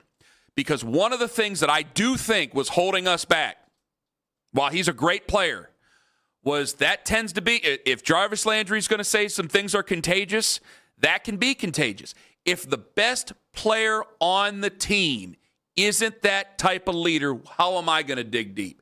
I told you a million times I can't deny what I've said to everybody over the last how many years. Why was Anthony Walker Jr. the guy to speak for the defense every time? Why was Rodney McLeod, and we love Rodney, but on a series of one-year contracts, why is Anthony Walker Jr. and Rodney McLeod the guy who speaks for the defense every single week and every single year? It was weird. That was weird to me. Now, Jared Verse, I intend on signing him to a big contract, and I want Jared Verse to be here through his 30s, and I hope he is. I want leadership. I want that vocal leadership. I know you're good enough. I know that you can back it up because you got to be able to back it up. You can't just be some bench player. That's why you and I thought it was so weird that the backup quarterback was given pregame speeches. That's part of your problem with your culture right there, for crying out loud. You got to play, and you got to play well. It's a show-me league. If you're going to talk especially, I want you to lead. I think you got guys there that can help lead this. I think you got the building blocks of guys right there that someday we can bring in some guys who are kind of knuckleheads because you need a couple of those guys. You need dudes. You need some dangerous guys. And I feel I won't get burned. Like the Eagles, they bring guys who are from Georgia, and they got passed, and they just move on. Because they were able to have, they had Fletcher Cox, they had Brandon Graham, They had guys who they knew that if it was going to turn physical in the locker room, you weren't going to mess with those guys. Even a guy like Jalen Carter wasn't going to mess with those guys. Like, that's part of what I want to build. I want that to happen because we didn't get that. And with Miles, let's be serious, we didn't have that chance. Like, Miles is not the leader with the Los Angeles Rams. I'm sure we'll see plenty of things of him talking, and I might get a little bit bitter about that, I'll tell you that. But he ain't the leader of that team. Matt Stafford's the leader of that team. Okay? Well, now Aaron Donald might be coming back. And Aaron Donald might be coming back for all we know if we want to believe that. But that's what I need out of Jared Verse, man. I'm tired of looking the other way and just accepting things for how they are because of how good they are. It is time for a little bit of classic football here where Jared Verse goes out there, holds everybody accountable, holds his teammate, holds the organization accountable, and then goes out there and does it on Sundays and can do it with Carson Schlesinger and a couple of the other young guys on this football team. Maybe Spencer Fano on that offensive line. Like, that is my wish. Because to get this thing going in the right direction, you've had that one situation here, and then after this season, another dark cloud is going to go away from us because I'm assuming that Deshaun Watson ain't going to play well enough for us to give him a contract or think about giving him a contract. So I think another dark cloud is going to go away. Myles Garrett wasn't a dark cloud, but this dark cloud of Deshaun Watson will go away, and then we can really take advantage of this. Isn't it pretty crazy and that finally get the chance to do something that we've been trying to do for the last umpteen years? The team that was set up, that they had, the reason that they traded for Deshaun Watson in the first place was, hey, we've got this team fully formed. Yep. All we have to do is add a much better quarterback than Baker Mayfield. And they added him, and who's left? Who's left? That guy. It's just Deshaun Watson. And nobody wants to see him. 216-474-0092. Coming up in 5 minutes, Miles Simmons, Pro Football Talk. What are we getting in Jared Verse? Miles is out there. He knows. Local guy, though. And he's not like a local guy like when they say he's from Dayton and Adam Schefter thinks it's like right down the street. Like, he is from Cleveland, Ohio. Miles Simmons is. He's worked here at this station. We will talk to Miles Simmons coming up in 5 minutes. And it was an honor to be cut off by this at 9:45. An absolute honor. Find out who cut me off in traffic. Coming up on The Fan. If I asked you right now, is your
yesterday that he'll always have a love for Cleveland, but the chance to win now, too difficult to pass up. Listen to The Fan Rewind, weeknights 11 to midnight, all the best segments from all our shows, and you can always listen on the Odyssey app. Headline sports news every 20 minutes right here on 92.3 The Fan. From the University Hospital Sports Desk, I'm Jeff Thomas.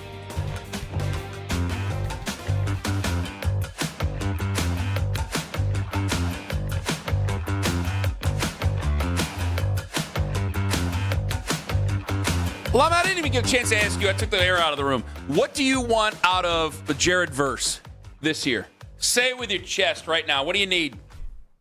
Am I allowed to mention sacks or? Why not? I mentioned sacks. I said 10. Well, the analytics crowd laughs that sacks would ever be issued. Oh, for the love of God! Don't. No, now you're going to get me on another diatribe. Because they'll say it should be pass rush win rate. It should be pressures. Because over time, that stuff normalizes. Sacks are wildly volatile from year to year and don't really reflect. We're not big on the analytics crowd right now in Cleveland. That's true. You know what makes it really easy to tell people how good a guy is when he gets a bunch of sacks? It just makes our job easier. Ask Miles Simmons. For the love of God. I mean, how many guys out there? Miles, you're from here. Hello, Miles. Hello, Ken. Hello, Lima. Miles is on the Wise Heart Right, We Make It Right, call Kyle Wright hotline. All right. Now, Miles is from Cleveland, Ohio. Miles knows this very, very, very well. If I'm making an argument for a defensive end and he only has 4.5 sacks and we're on the radio and I start going, well, pass rush win rate. The quarterback hurries. And I start yelling at callers about quarterback hurries and pass rush win rate. What is the guy like Bob in Parma? What does Bob in Parma think? You sound probably too much like Kenny Atkinson, right? Like analytically, we're doing so well. And oh my gosh, wow, that's great when you turn on the result and you see the final score, which I'm pretty sure that's what sports is about, right? Yeah, we don't talk about Myles Garrett setting the pass rush win rate record. We talk about him setting the sack record. I mean, let's call it what it is here. He did have that tackles for loss thing going that once Nathan Zagura kept us apprised of. I was like, holy cow, those are... And Nathan had to tell us about it because nobody paid attention to it. Those are the numbers we should be tracking. Sorry, Miles. Well, right. Worked up. No. Hey, look, the thing is, when you look at Myles Garrett versus, let's say, Max Crosby, and this is an argument that I've had with people, like, Max Crosby is a very, very good pass rusher. I think we could say that he probably is an elite pass rusher. But one of the things about Max Crosby versus Myles Garrett is that Crosby's folks, the analytic crowd / whatever, they'll tell you, hey, he gets so many pressures. He does this, he does that. The pressures. Well, Patrick Mahomes can still hit Travis Kelce for a 20-yard gain if he's under pressure. Patrick Mahomes cannot hit Travis Kelce for a 20-yard gain if he's been sacked. So that's what I always go back to. Sacks in plays. Pressures do not. And so when you're looking at a guy like a Myles Garrett, right, and he sets a sack record and he also has as many tackles for loss as he has, that means he is not just affecting plays, he is ending plays. That's what makes him one of the greatest pass rushers who has ever put on an NFL helmet in history, right? I mean, that's just is what it is. Well, and to add on to that, Miles, I think that's well said, but that's the thing that makes Miles so special is they have found, all the analytics gurus over time, that, actually ending plays is can kind of be fluky from game to game, year to year. And Miles shows, no, I can actually bring quarterbacks down. That's the difference between me and everybody else. Yes, exactly. It's the difference between like Myles Garrett and, Aaron Donald, since that's the team that he's now with, right, is Myles Garrett. Those guys are the elite of the elite because they do what they do, and they don't just affect plays, they make plays, right? And that's the difference between the all-time greats and some people who are very good to great in their era and at this time. It's kind of the thing with Jared Verse, who I've watched a lot of in the last couple of years living out in Los Angeles, that he is an ascending guy, right? He does have a lot of really good traits, but a lot of the time he just hasn't finished plays. It's why he has as many sacks as he has over the first the first years of his career, right? So that's your difference. Where Jared Verse, if he can learn that to really finish plays, then yeah, he could be one of those top guys. But when you're talking about the win rate and all this stuff, well, those things are good, but that means you're affecting plays. You're not necessarily making them all the time. Miles Simmons joining us here, writer for Pro Football Talk, one of the very best that we know. When it comes to some of the other things, well, first off, I mean, again, it's weird you're a local guy, but you're national. How many wins did you think the Browns were going to get this year? Oh, like 4 to 6. That was before the trade? That was before the trade? Yeah, before the trade. Okay. I don't know that it's that drastically different after. Let's call it 3 to 5. No, I don't think that's being mean. I think it's just kind of being real with what the situation is. All right. So do you think there's that much of a drop-off from your original prediction to yourself with Jared Verse instead of Myles Garrett? Yes. You do? Okay. I mean, yes. Look, I think Myles Garrett is worth at least one win, probably more than that. That's why I would say, you go from 4 to 6 to 3 to 5, because look at the way that guy has affected games. I mean, setting the sack record last year with the offense that we all watched last year for, 17 games, that's unbelievable. I mean, if he had the kind of season last year playing for the Browns, right? Like, if he had that kind of season with the Rams last year, you think that man wouldn't have 30 sacks? Like, I do. Because that's the kind of difference that it makes when you're playing with a lead in the second half and you have competent offense. Right? It makes an entire difference. I mean, Aaron Donald, I would go back to this, had 20 sacks for the Rams one year. Right? That's playing from the interior. And that's what happens when you are playing with a lead and you can pin your ears back in the second half and go. And you make teams throw that way. So it's going to be really interesting to see, I think, like what Myles Garrett adds to that defense, right, versus what Jared Verse can add. You're going to have a drop-off. Like, it just is, because Jared Verse is not an all-time great pass rusher that was basically true when he walked in the door in the National Football League, right? Like, that's just – it is what it is. Now, did you get enough for Myles Garrett? I don't know. I don't know that you'll ever say that. But the thing that I know that this is sometimes Brown's spin, but it's also kind of true. At least you have a guy in Jared Verse when he walks in the door that is a known commodity versus a first-round pick, right, that is a complete unknown. At some point, you want more known knowns than unknowns, right? Go ahead, Tom. Miles Simmons joining us right now on the hotline. So you're a lifelong, devoted Cleveland Browns fan growing up in this region of the country, and we're getting blowback from obviously some emotional fans who have lived through a lot of really traumatic sports events, and trades have been a part of that history. Did the Browns have to trade Myles Garrett? I think that if they were going to trade Myles Garrett, this is probably the best offer that they were going to get, because I don't know that there are any other circumstances where they would get back a former Defensive Rookie of the Year and a guy who is ascending in year 3 of a potential 5-year contract, right? That's really what makes this different. And I know Barry said this yesterday, that the inclusion of Jared Verse is what really made this trade work. And to me, that's what makes sense. Because I don't think any other teams that can really offer you that. I mean, I know there's been reporting about the Eagles and not wanting to give up Jalen Carter. And from the Eagles' perspective, I get that, right? Like, yeah, we would love to have Myles Garrett, but not at the expense of giving up Jalen Carter. And you look at it that way, those two guys play two different positions, right? Yes, Carter really affects things from the interior, but if you are the Eagles, you can say, all right, well, we can still have that elite guy and then fill in on the outside. The fact that Garrett and Jared Verse effectively play the same position defensively, I think makes it easier to have that kind of thing in the trade and in the deal. So, I mean, look, it seems pretty obvious that Myles Garrett was not happy about the direction of the Browns. I think we can understand why to a certain extent, right? Just based on all the things that have happened over the last couple of years. And so if you are going to effectively sell high, this was the right opportunity to do it, I think. Miles Simmons joining us here, Pro Football Talk on the Wise Heart Right, We Make It Right, Call Kyle Right hotline. Do you think that the quarterback for the Cleveland Browns' future is currently in the room? Okay. Define future. The franchise guy, the real franchise guy. I mean, no. Okay.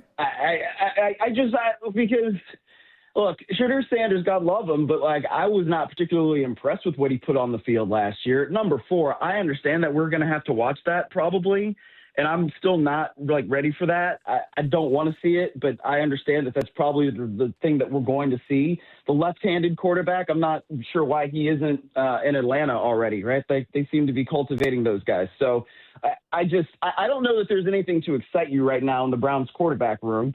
And we'll see what happens. But, yeah, I mean, that's part of a big, big part of the reason why I think that this is a 3 to 5 win team, because from what we know and what we have seen on Sundays from the quarterbacks who are currently in the room and, not taking the rookie out of it, right? Because I don't know that we're going to see someone who needs that much polish on the field at any point, and let's call it the first 15 weeks of the season. Maybe that's the guy, but I kind of doubt that. And it seems like the Browns are positioning themselves for 2027 to get a QB. We'll see if that's actually what happens. But yeah, the top 3 guys that are in the room right now, that doesn't really excite me. Would it be exciting to enter the supplemental draft if a certain quarterback could be available? I don't know. I mean, and I'm not the answer the question, Miles. Answer the question. I would say that if you're relying on somebody with a gambling issue to be your franchise quarterback, I would agree with Todd Monken that there's a lot of risk there, right? Like it seems to me that even though the rules that Sorsby violated were NCAA rules, right?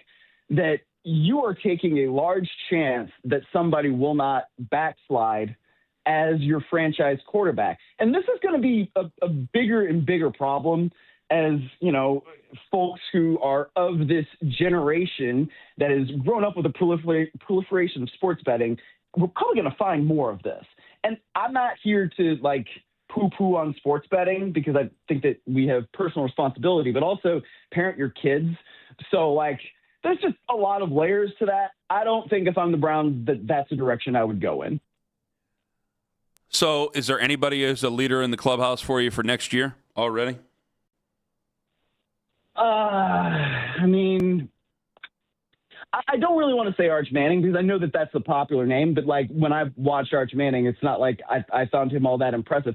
That really worries me about Arch Manning is your last name is Manning, and why do you have all these fundamental problems when you are, dropping back to pass as a quarterback? That doesn't really make any sense to me. I think if your name is Manning, your fundamentals should totally be on point. And you just watch his footwork; it's sloppy. His arm angle and arm slot selection is just very odd. So no, that to me is weird. So do I have a leader in the clubhouse for 2027? No, at this point I don't. All right, Miles, we thank you so much for the time. Well, no, it's fine. I mean, it's good. Sorry to end on that sour note. Apparently, it's not sour. Miles, you asked me a question. I got a question. I got a question. Okay. That's something Ken doesn't want to reflect on, and I think a lot of fans here don't. Myles Garrett in L.A., and also leading the NFL in sacks, and who knows, maybe chasing the record again, maybe even being in the running for MVP. What does this move do for him and his stature?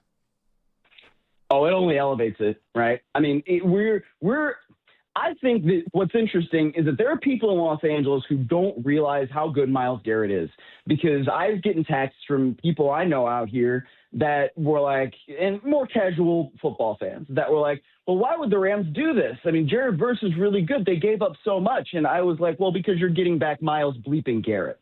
Jared Verse, good, potentially great player, but Myles Garrett is all-time great already. And so the Rams are going to be on 7 primetime games.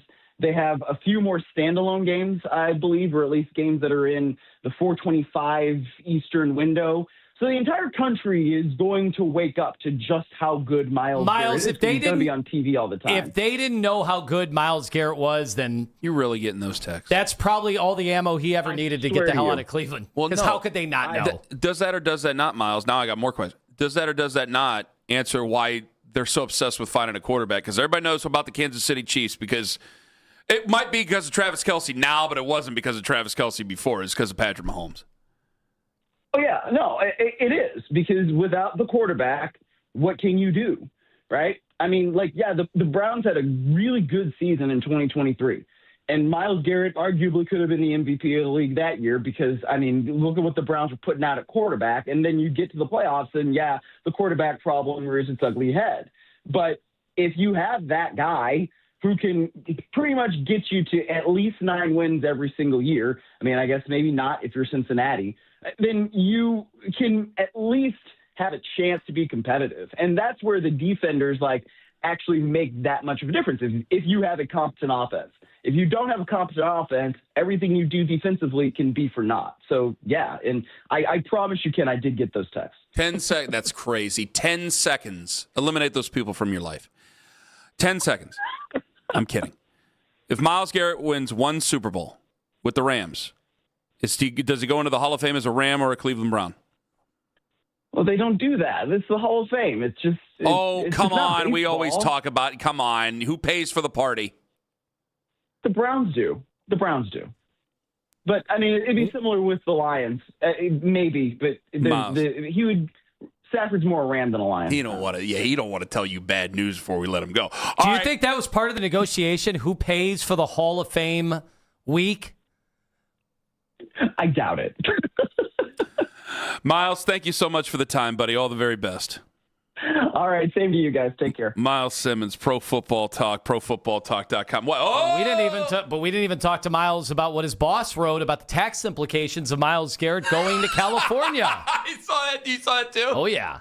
$2.5 extra million. Hold the phone. I got to go back to Ohio. If Jimmy Haslam pays for the entire weekend, the Hall of Fame weekend, and all of a sudden he's wearing Ram stuff, oh, boy. Oh, boy. I was cut off in traffic last night, and I wasn't mad. In fact, I was honored by who did it to me. I'll tell you who it was coming up in 5 on the Fan. Window Nation, windownation.com. Folks, save money. Your energy bills.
So don't settle for just any insurance. Get the real deal with State Farm. Like a good neighbor, State Farm is there. Talk sports deep into the Cleveland night. Overtime with Jake Volnick. Weeknights at 7. Sports Radio 92.3 The Fan.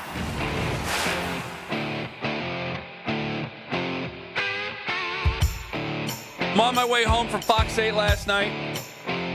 It's about 6:35. A lot of construction around downtown Cleveland. Now, you know I got to hit 77 South. And as I'm going, I look up as I'm going around the curve to get on 77 South, and I could see the construction in front of me. You're going a little slower than always because we want to make sure everybody gets home safe and sound. And I look up in front of me, I go, is that who I think it is? And I go, well, naturally, I'll probably pull up alongside him. And we get a little bit further, and you get out of the construction zone. And as we're going down 77, I'm catching up naturally. I'm in the middle lane. They're in the far left lane. And I'm catching up naturally. And then, as soon as I'm about to catch up to this vehicle, no turn signal, nothing, over to the middle lane. And I went, evasive maneuver, and got over in the other lane and passed him and, looked, but I didn't give him a nasty look. I didn't give him in fact, I smiled at him as I passed them in the far right lane with an evasive maneuver to get out of the way of the vehicle. Because when I saw who and what it was, obviously I changed my tune. Can you guys guess who I got cut off by in traffic? Now, traffic could be a sticky wicket for everybody. Nobody likes to get cut off except in this case. Do you know who cut me off in traffic? Well, I know the answer, so it'd be okay. Never mind. I didn't know. To guess. Does John not know the answer? Does anybody? No, everybody knows the answer. Damn it! Everybody knows the answer. You couldn't shut your mouth about it. Because I was so excited about how I got cut off in traffic. Was it Myles Garrett's Lamborghini as he was leaving town? No, it was not. Well, It's a Porsche. I have been cut off. Josh Gordon cut me off in downtown once. He cut me off with the camo Porsche once. Justin Gilbert cut me off once. And I didn't tell anybody because it was about 4:30 in the morning when he cut me off. I'm like, oh, God, I don't know what he's been out doing. I'm sorry, it's the truth. I got cut off, ladies and gentlemen, by the Oscar Mayer Wienermobile. The Wienermobile? I could have not. Shut up, you knew now, and so now it sounds What a false. big reveal. I was so excited. And I looked, it still had painted up from the Weenie 500 at Indianapolis Motor Speedway. Well, I was going to ask which one of the fleet it was. It was Chili Dog that cut me off. Number 6. No turn signal, no nothing, just right into the middle lane. And I was excited. I've seen the Wienermobile 2 times in Northeast Ohio. You said this was Chili Dog? This was Chili Dog, number 6. That one has been assigned to the South. We also have the Midwest Chai Dog. We have the New York Dog out east. We have the Slaw Dog in the southeast. Is it Sonoran Dog? This is not the South. And then the Seattle Dog in the northwest.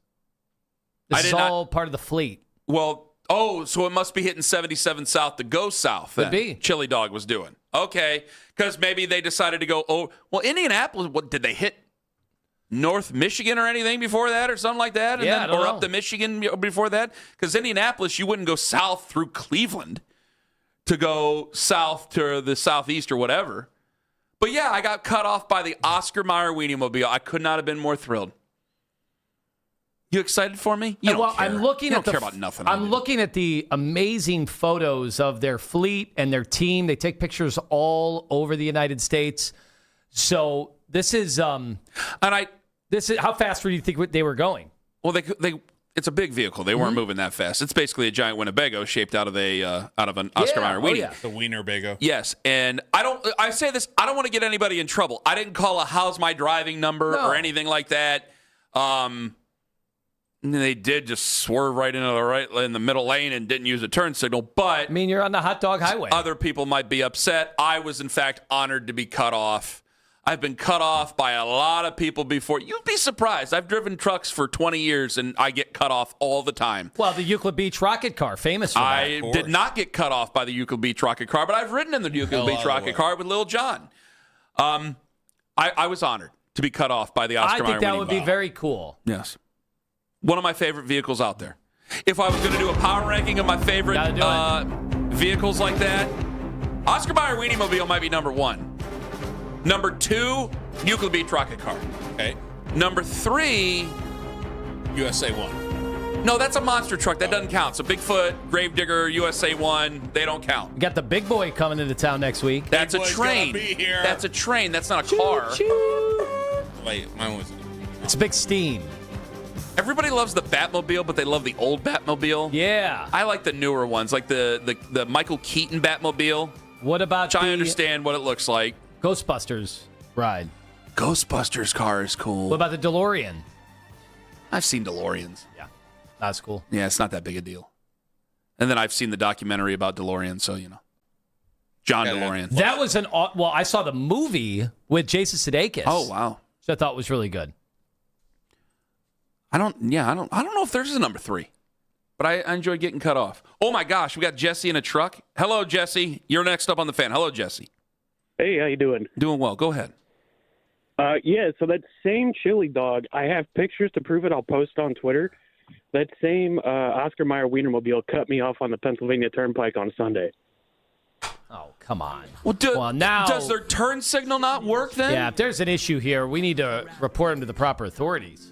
Yeah, I couldn't agree more. I don't want to get the person in trouble, but they do need to use their left and right turn indicators. We have our weenie watchdogs on Jesse, thank you for the call.